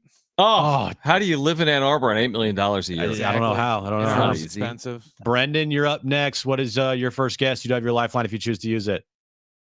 Let's go with old Nick Saban. Nick Saban will be on the list. Probably good guess. There we go. Good job. Quinn, all right, buddy. What's your second guess? You do have your lifeline if you choose to use it. I'm gonna go Ryan Day. Ryan Day, Ohio State. Ryan Day, good guess. Okay. Brendan, you're up next. What's your second guess? You do have your lifeline still if you want to use it. Shoot, let's go with Brian Kelly. Brian Kelly, LSU. I like it. Yes. On the list. Quinn, you're going to need this to stay alive. Lincoln Riley. Lincoln Riley. SC, Lincoln Riley. Top 10, Brent? Wow, that's it. Goodness. Unbelievable ouster. Oh. I would have thought Lincoln Riley would be there. Coming over just a year ago. Now, I'm blanking on his first name. I don't know why, but Kirby of Georgia. Sure, Kirby Smart. Kirby Smart. Dabo Sweeney. I meant last name. Sorry, my bad. Yeah, so Kirby, Dabo, Kelly, Ryan Day. Any other? Oh, how about SEC Mario teams? Cristobal, Miami? No. How about There's one person on there that is no longer employed. Michigan State? Yes. Yeah. Mel Tucker. Yeah. Is Lane Kiffin on the list? Lane Yes, he Kiffin. is. Whoa, good guess. Boom. James Franklin. He's 11th. Ooh, Oh, wow. Dabo? I already said Dabo's that. Yeah, 2. thanks. Yeah. All right, that's it. I wasn't All right. listening. Number 1 was Nick Saban. 2 was Dabo. 3 was Kirby Smart from Georgia. 4 was Day. 5, Mel Tucker, who's now unemployed. 6 was Brian Kelly. 7, Jimbo Fisher at A&M. Oh, there we go. Yeah. Yeah. Mark Stoops at Kentucky was number 8. Never would have said Josh that. Heupel at Tennessee, and Kiffin was 10. All right, congratulations to Brendan, There you go. because you've won a pair of tickets to see Avenged Sevenfold. That is Saturday night, North Island Credit Union Amphitheater. Tickets and info, by the way, folks, at Ticketmaster.com. We'll have more chances for you to win those tickets throughout the course of the week. We have an updated timeline on Manny Machado's elbow, Ooh. and we can share it right now.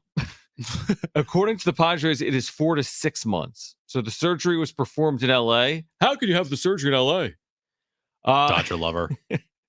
The estimated recovery per the Padres, 4 to 6 months. 4 months would be February 3rd.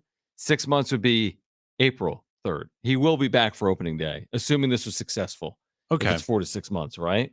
So, I don't know if he's going to be in the field. yeah, I don't That's know. the one thing we don't know. So it's not like the end of the world. I don't think so. I really don't. I don't think it is, unless he can't throw for 9 months. But I don't think that's the case, right?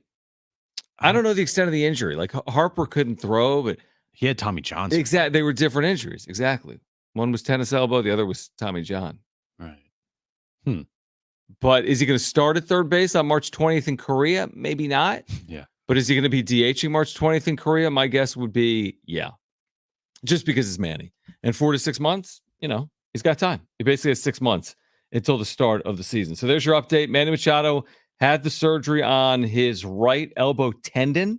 It was repaired today in LA. Machado's estimated recovery timeline is 4 to 6 months. So cross your fingers on that, Padres fans. On the other side, are we awaiting a decision from Peter Seidler or not? It feels a bit empty here in San Diego with the postseason underway and the Padres not in it. And if you missed it earlier, Ken Rosenthal on what's looming here in terms of a decision for the Padres. Hour 3, Jon and Jim, that comes your way next.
All right, this update is brought to you by Staples Stores. Manny Machado has had successful elbow surgery. Padres say the timetable for his return is 4 to 6 months. Of course, the start of the season is a little over 5 months from now when they take on the Dodgers in Korea on May 20th.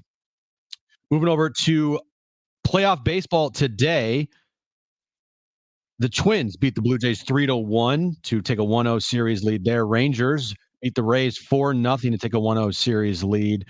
And the D-backs and Brewers game, top of the third inning, the D-backs have just scored 3 runs to tie that game at 3 apiece. And the Phillies and Marlins are moments away from being underway for game 1 in Philadelphia. And this update's been brought to you by Staples.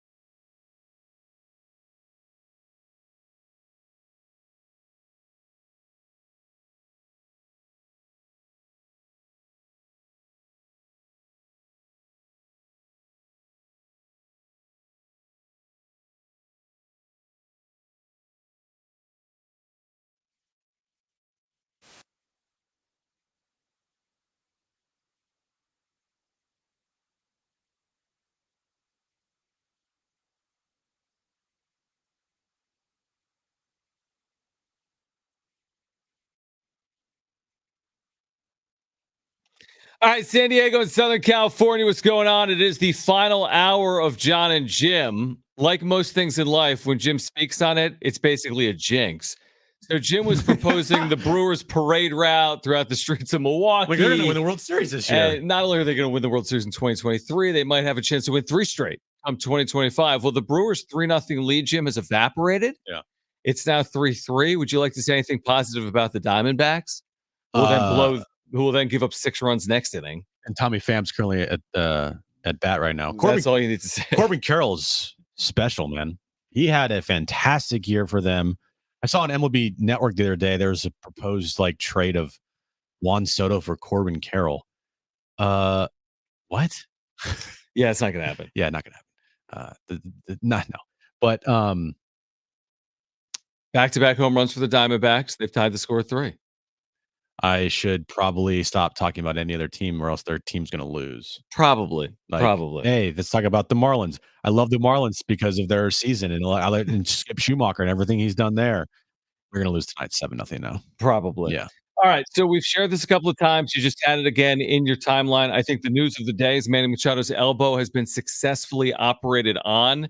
The timeline, remember what he said back in September, was 5 to 7 months. The Padres have said it's 4 to 6 months, which could get him back in time for the season opener March 20th in Korea or the mainland opener potentially in late March. So Manny Machado's elbow has been successfully operated on. That is good news. Now, yesterday, all we were talking about was, well, it's Monday. It's an off day. There's no postseason baseball. We don't know the next time there's going to be a day like that. It could be Friday, but if there's rain somewhere, they could be playing potentially on Friday. And we got the statement at 8 a.m., got the press release sent to us. We saw it on all the social media channels, and it created more questions. We talked about that. And now we don't really know what to think. Is there going to be a press conference this week? Maybe. Are there going to be changes on the way? Maybe. But the questions that were here yesterday continue to be here today. And it's almost more disappointing today. We said it earlier because we're watching baseball all around the country. Yeah. All these playoff teams are in action. And the Padres should be in action based on their payroll and based on their expectations, but they're at home right now, unfortunately. And just because they are quiet doesn't mean that they're not doing anything. Can you imagine them just sitting there? They're just waiting. Okay, so what do you guys want to do? Guys want to get drinks? It's 5. Or pizza? Yeah. You guys want to, what do you guys want to do? You want to go golfing later? Well, the links are open later this month. Hey, you guys want to do hit some balls? Practice rounds outside of Petco? We're right over here. Get the whole park to ourselves since we're on the playoffs. Yeah, imagine that. Yeah. Just twiddling. When do you think that meeting was yesterday? Give me a time. Was there a meeting? Yeah. It's been reported on? The actual meeting? Right. No, but it was reported on that they were going to meet. Okay, so they met yesterday, but then no news out of that. No release, no firings, hirings, extensions, demotions. Yeah, nothing. Nothing. No no release of when they were going to talk to the media. Nothing. Talk publicly, answer questions. The release didn't say anything about meeting, even though I agree. You would think they met. But there was also changes are going to be made.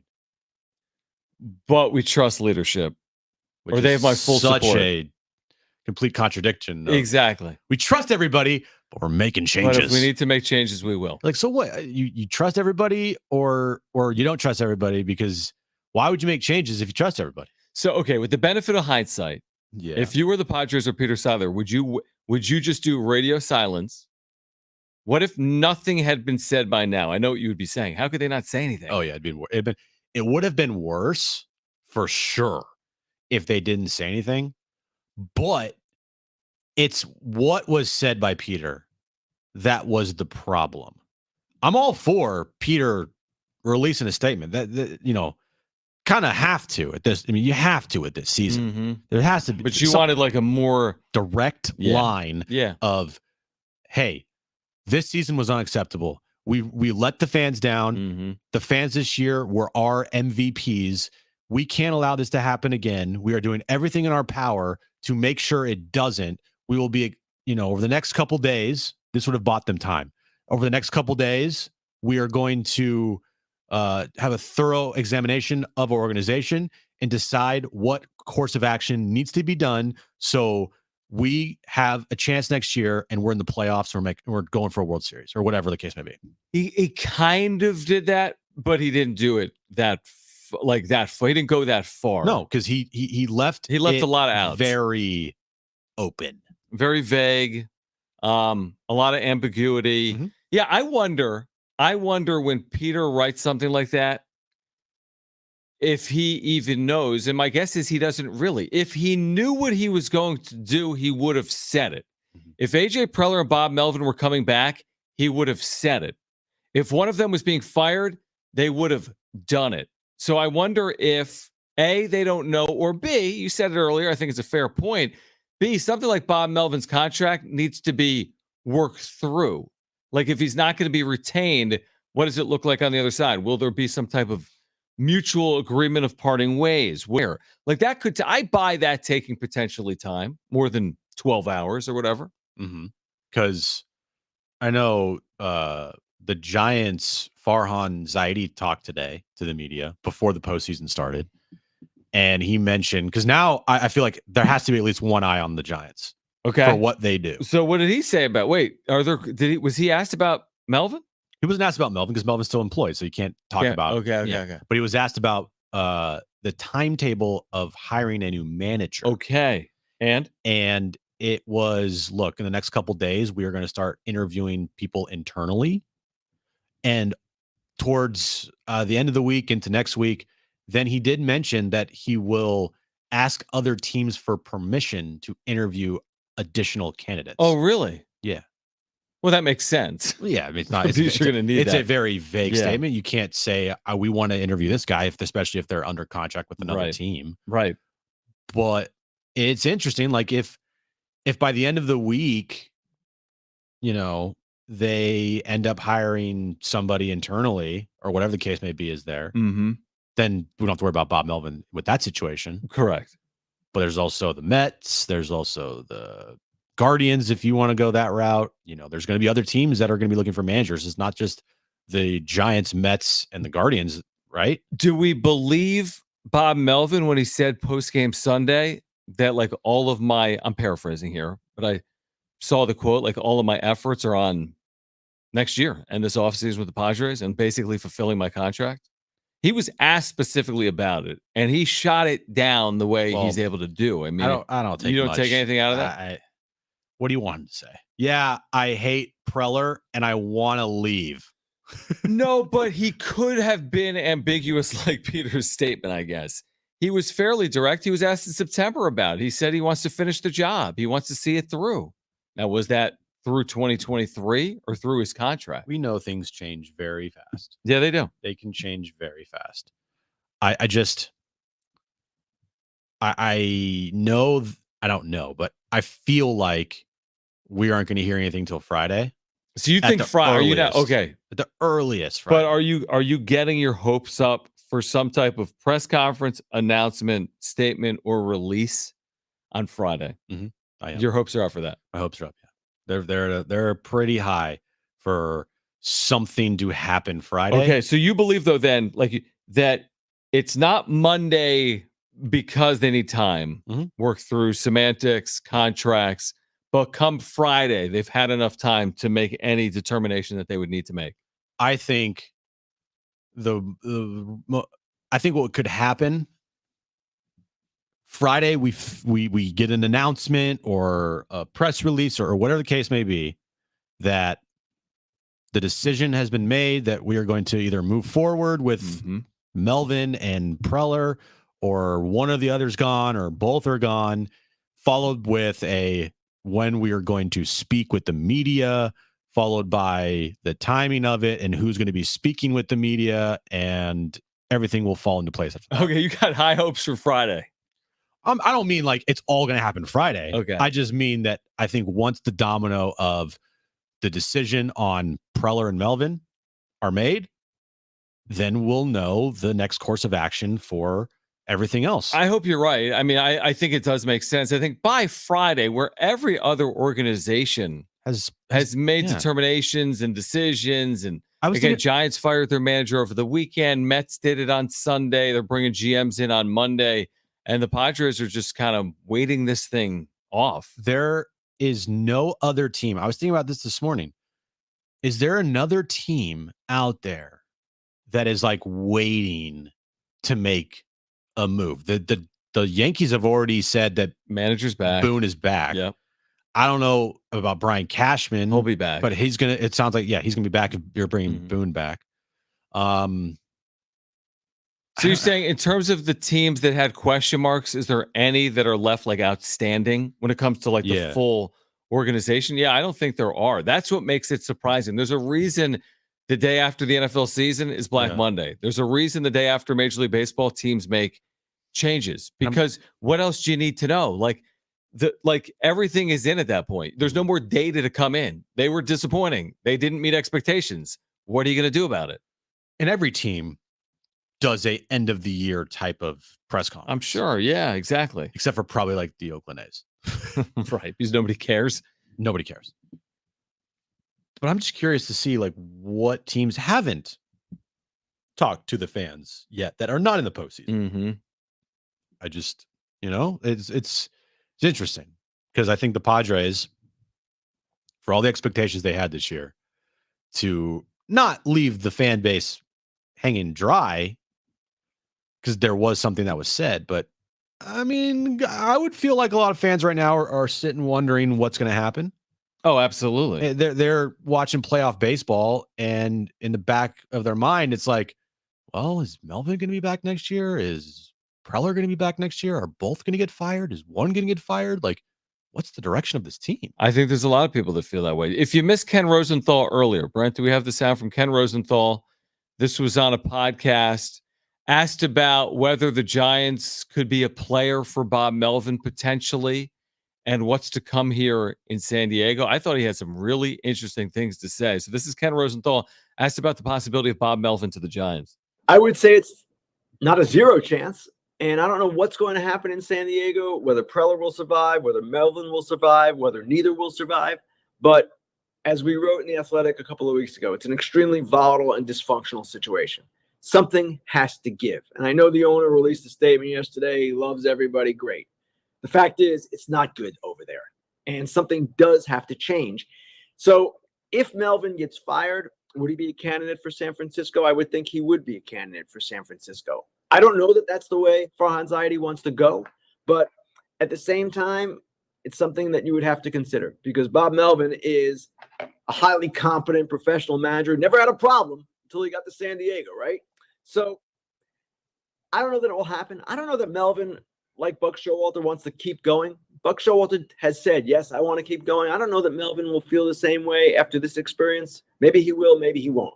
But at the same time, yes, something is going to be different there next year. I feel pretty confident saying that.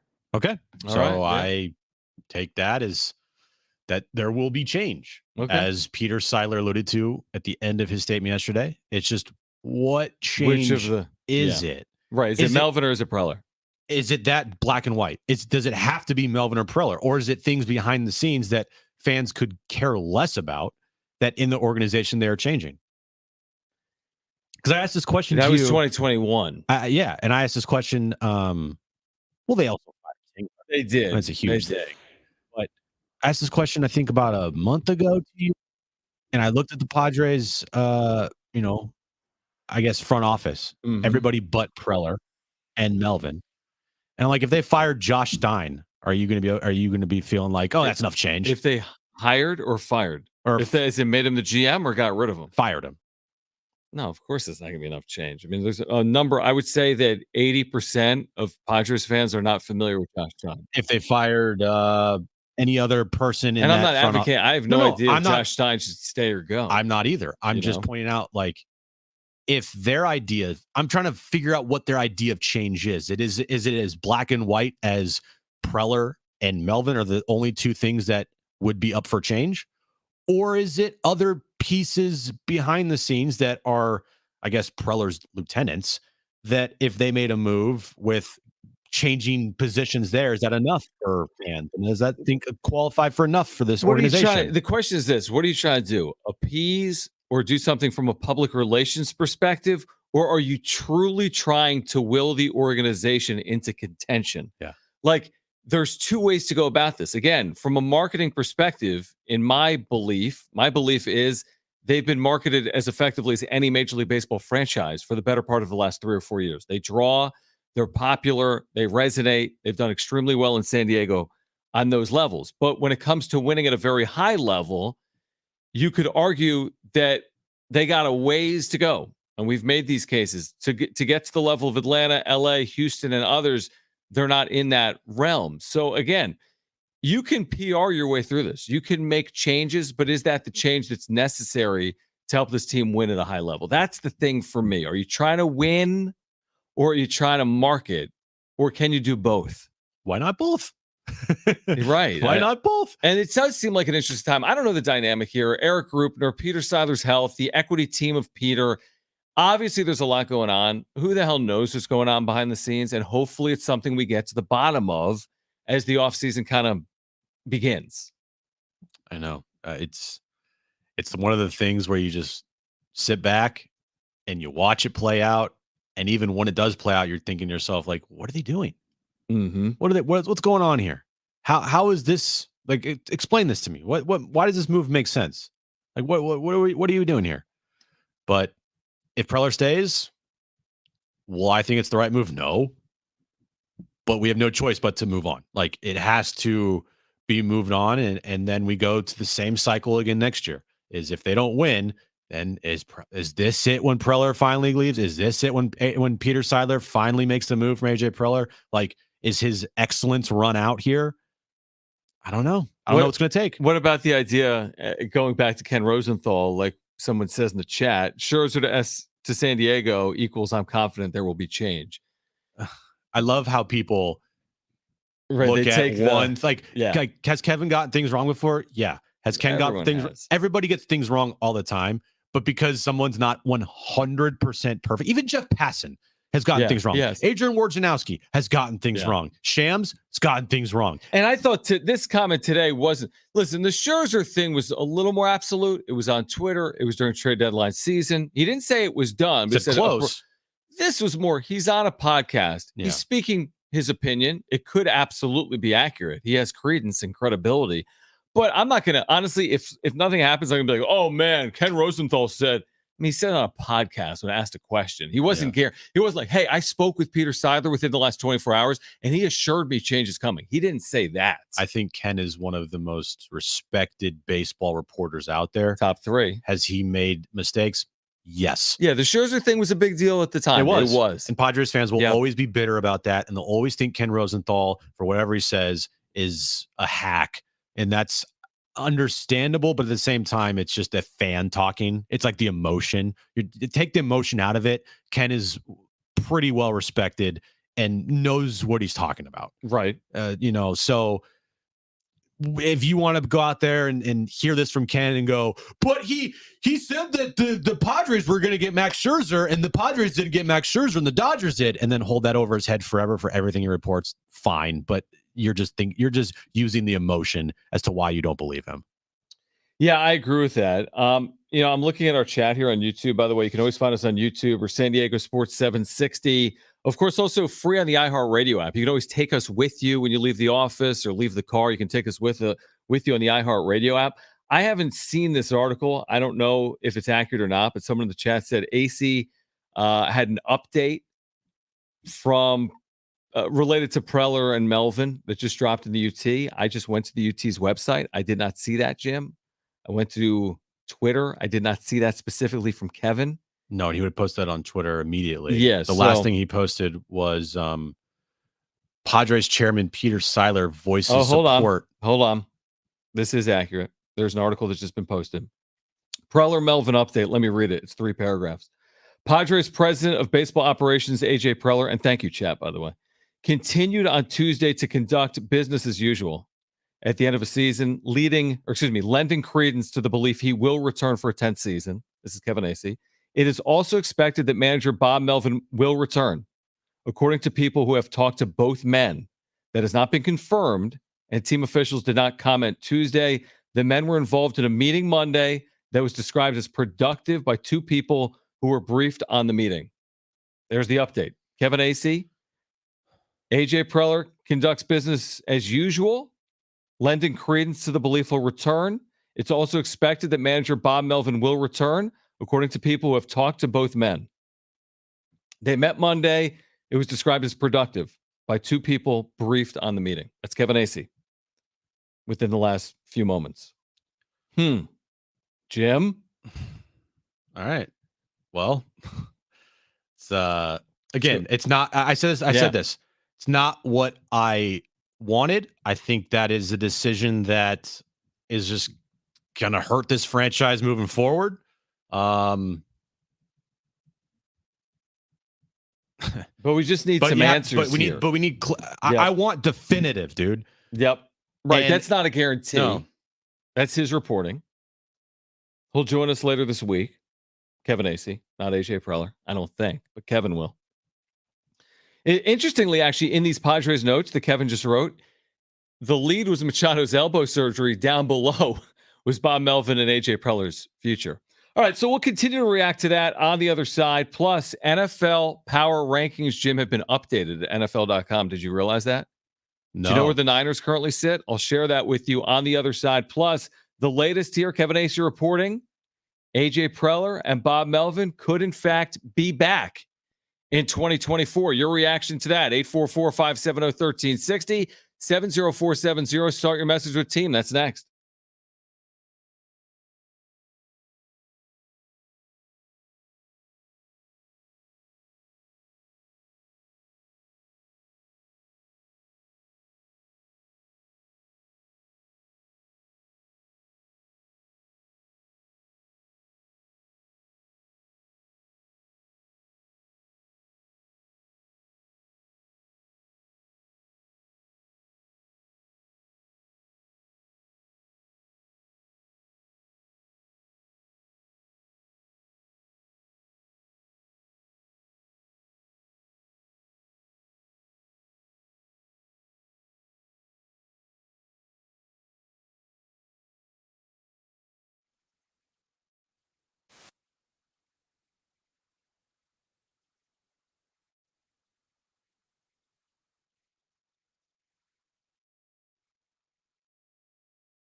All right, the latest on Kevin Acey's reporting. AJ Preller and Bob Melvin could return in 2024. We want to hear from you. 844-570-1360, 70470. Start your message with team plus Jim's back page next.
All right, this update is brought to you by Staples Stores.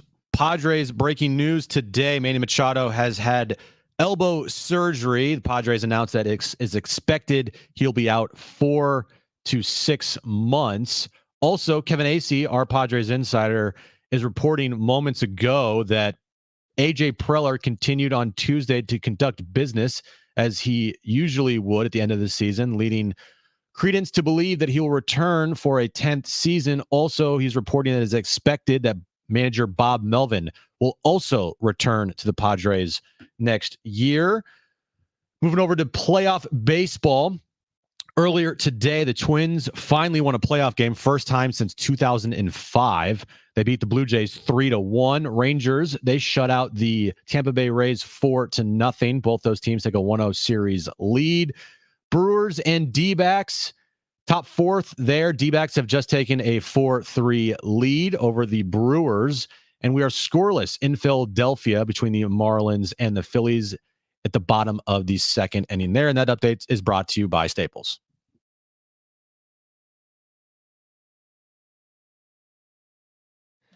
All right, so continuing this conversation, if you want to weigh in with your thoughts, Kevin Acey reporting, I mean, he's not guaranteeing, but reporting that AJ Preller was in the office on Tuesday doing business as usual, that there's an expectation that Bob Melvin will return, according to people who have talked to both men.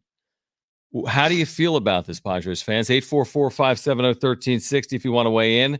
70470, start your message with team.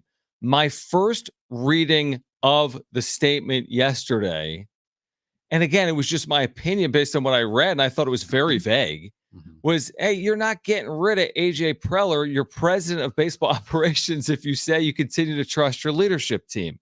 Now, I didn't know if Bob Melvin was part of the leadership team. He manages the baseball team. He's not overseeing day-to-day operations 365 days a year, but you read the statement and it kind of makes sense that these two men could be back, but I could also be convinced of the other side of that. But Kevin Acey reporting that, remember, he reported it before the end of the season that Seidler would prefer for Preller and Melvin to return. So that's in line with that reporting as well. So we are now in team run it back mode for Little 2024. Little bit. I mean, it's not officially run it back because you're not bringing back Blake Snell or Josh Hader. You might have to trade Juan Soto. Oh, So- they're not going to run back the roster. No. But as far as the structure and the group of people that are in charge, it's basically, it feels like it's running back. And I talked about this before that article from Kevin dropped. If the changes that they're going to make is changes behind the scenes that no fan could care to what's about, that's not changing. That's just moving chairs on the Titanic. That's just rearranging some things so it looks like, hey, we're making some changes with AJ Preller, of course, still in charge. That's not making change. Making change is getting rid of a general manager and president of baseball operations that for 9 years has failed over and over and over again. What about this, though? And I don't disagree. What about this? The curveball, if you will. I don't think it appeases Jim. I think it may appease some. They bring in a GM to work under Preller? Well, it has to be. He's the president of baseball operations. There's no like double president. That I don't see it happening. I view that as like as likely as to me getting a lottery ticket to win millions of dollars tonight. I just don't see anybody being brought in from outside the organization to take away a position from Preller, which would be the general manager, and give another person that position. But that person then serves as the intermediary.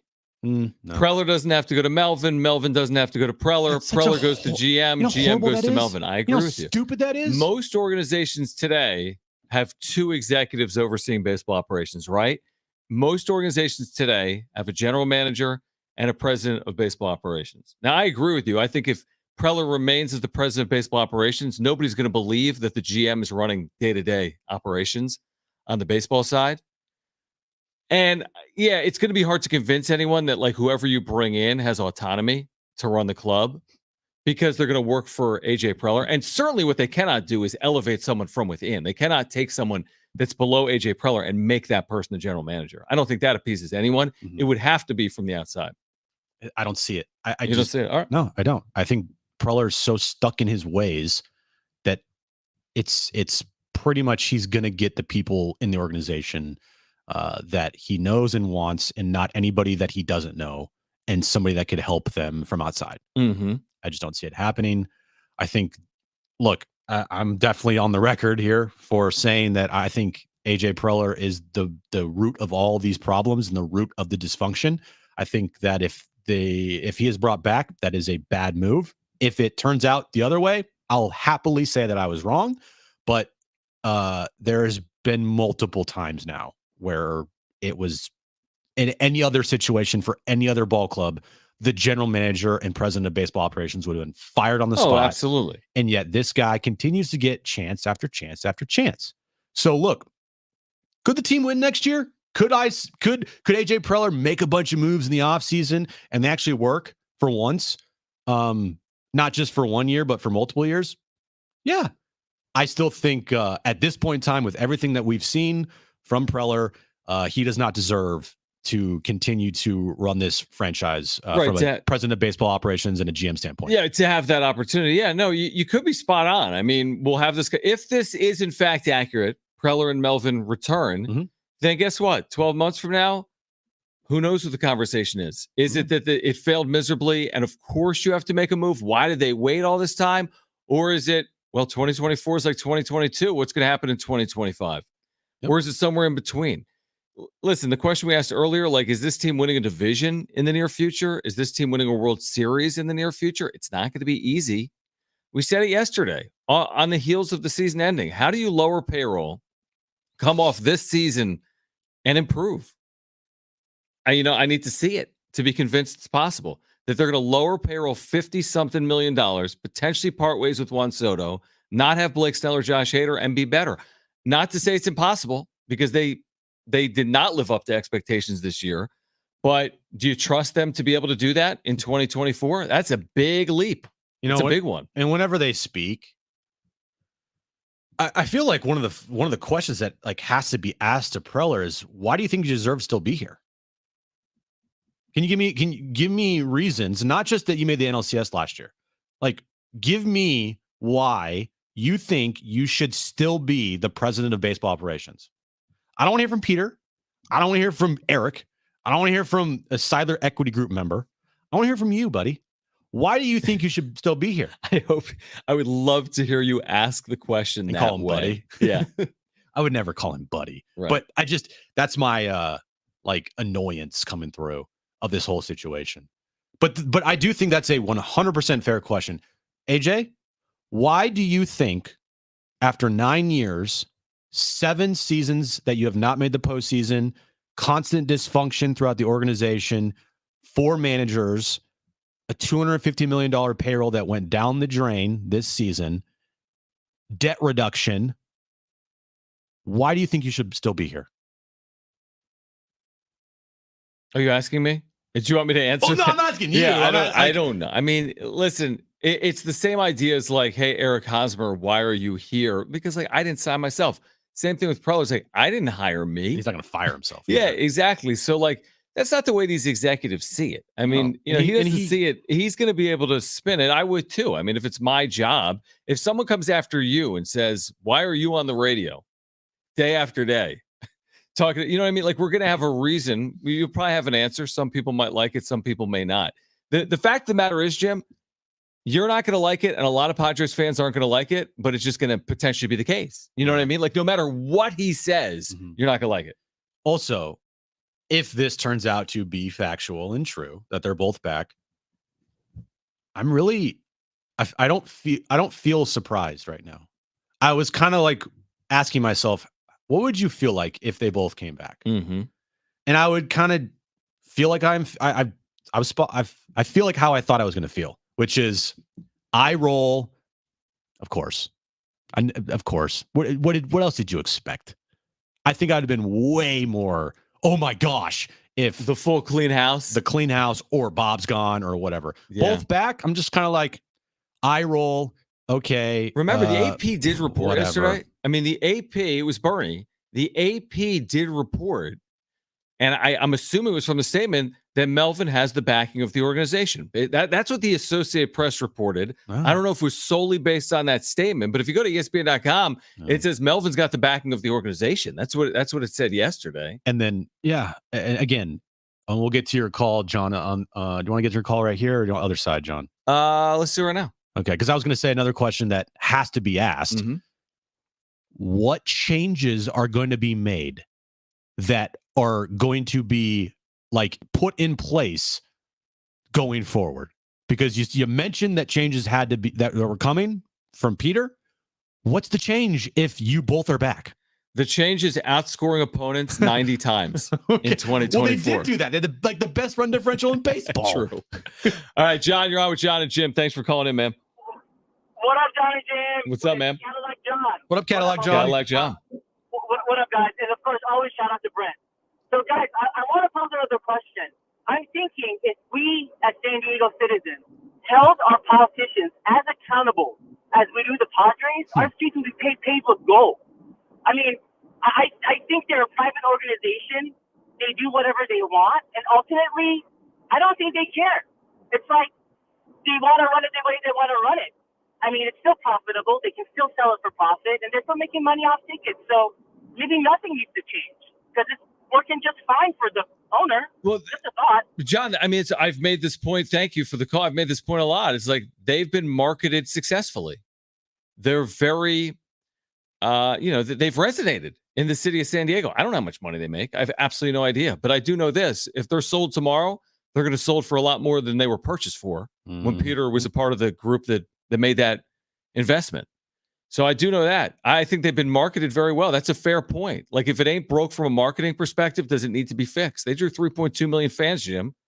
It's a lot of fans. They did, but I would bet that they're not going to draw 3.2 million fans next year. Not going 80 and 80 or unless they win like 95 games. We'll get some more of your calls on the other side. 844-570-1360 if you want to weigh in. Plus Jim's back page. Stay with us.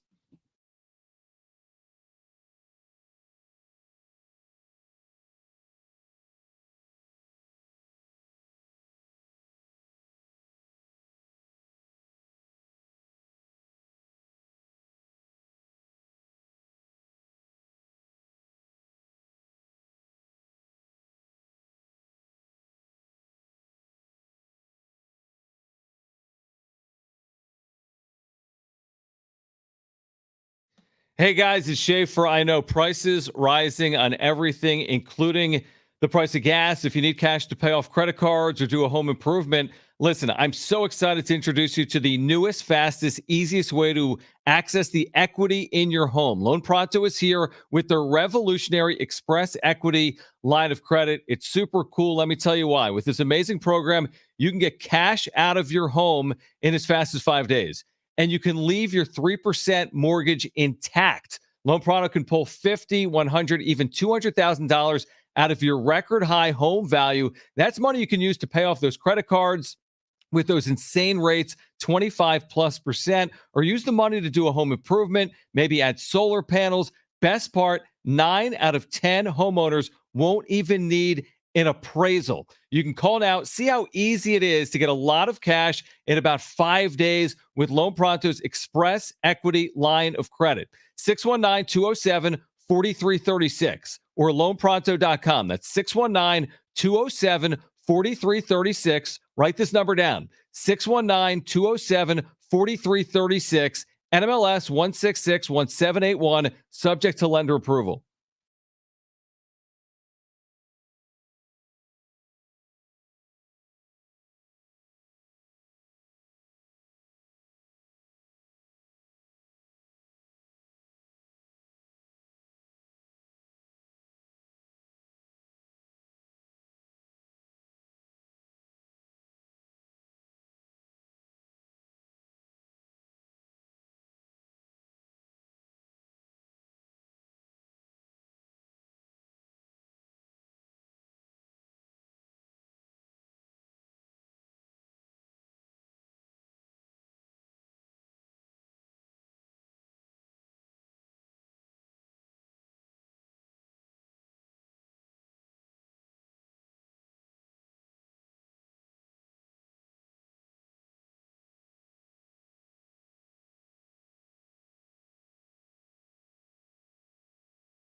All right, we'll get to Jim's back page in a moment, but Dave wants to weigh in. Again, we're reacting to Kevin Acey's reporting the possibility that both AJ Preller and Bob Melvin will return in 2024. Dave, thanks for holding. You're on with Jon and Jim. Appreciate you calling in.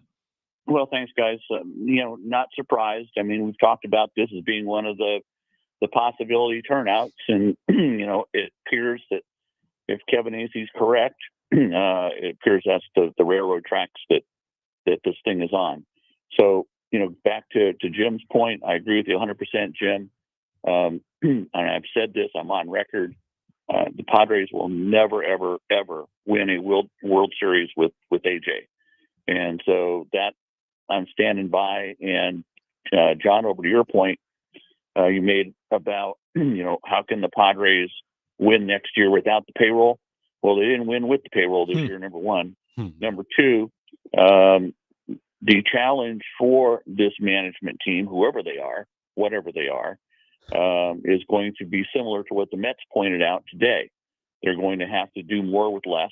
And that's not a bad thing, because if you can go out and find more talented ball players that can execute, they're a little bit cheaper and a little bit more controllable on the contract end, then that's not a bad thing either. So, we can go home tonight with at least a little bit of hope that we don't have to drink Kool-Aid anymore from the Padres. Dave, appreciate the call.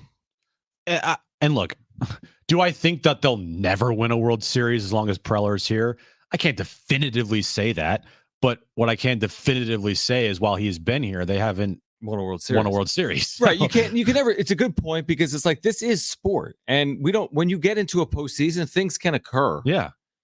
And last year is a good example. I mean, the Padres were favored in the National League Championship Series. We forget that. Even after game 2. At home field. They had home field advantage. So they were favored last year in the National League Championship Series. It's not that it's impossible. It just feels very far off right now. I just look at, again, what Kevin wrote here, which is, I mean, it's just it's vague, but I don't know what else can be said, because the Padres aren't announcing anything. But the more I think about it and see that, AJ Preller continued Tuesday to conduct business as usual, I put out, like, nothing says dysfunction more than going about your business thinking nothing's wrong and acting like nothing's wrong.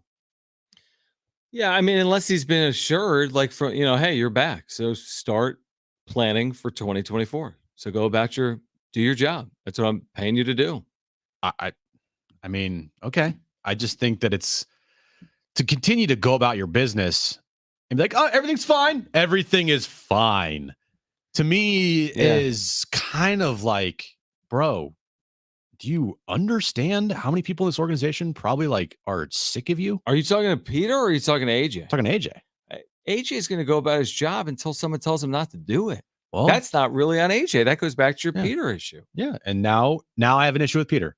Right. If this is proven to be true, okay, and both of them are back, then Peter's a part of the problem until it's fixed, until something of consequence happens where this team consistently wins year after year, like what they promised the fans that was going to happen. Do we have a moment for it? We do not. But Jim's got something to share anyway. What do you have to share on the back page without the imaging, without the music? Heads up, everybody out there, tomorrow at 11:20 a.m. Yeah, a nationwide EAS test will go on, and it does not matter if on your phone you turned off EAS alerts. It's still going to be sent through. Your phone is going to go crazy tomorrow morning at 11:20 a.m. So what can you do? Can you turn your phone off? That's the solution. That's the only solution. That's the only solution. So tomorrow I kind of morning, want to leave it on just to see what happens now. Well, I'm going to the dentist tomorrow at 11 a.m. Oh, they're going to be going off throughout the dentist office. I know. So I kind of. Well, it's going to be interesting here because everyone's going to have to shut their phones off. No doubt, because we're on air. Well, yeah, you can't broadcast that. Yeah, it would be big trouble. It'd be so perfect tomorrow morning if at 11:20 a.m. the Padres release a statement that AJ Preller and Bob Melvin are officially back. And then everybody's phone just goes crazy. We all get alerts. It's like, oh, what happened? That'd be perfect. Mwah, chef's kiss. All right, we are back tomorrow at 3, reacting to whatever the day brings us. Kate Alger, San Diego State forward, now on scholarship, will join us tomorrow at 3:30. We'll talk some Aztec hoops. We're with you tomorrow at 3 p.m. If you missed anything today, sportssd.com, iHeartRadio app, iTunes, TuneIn Radio, Spotify. You can find us there. Please leave a review. Find us on YouTube. Search for Jon and Jim 760. We're there as well. Find us on social at Jon and Jim, JONANDJIM. For Bren and Jim, I'm John. We'll see you tomorrow. Keep it here. It's the all-new San Diego Sports 760. Series finale of Ahsoka. Okay.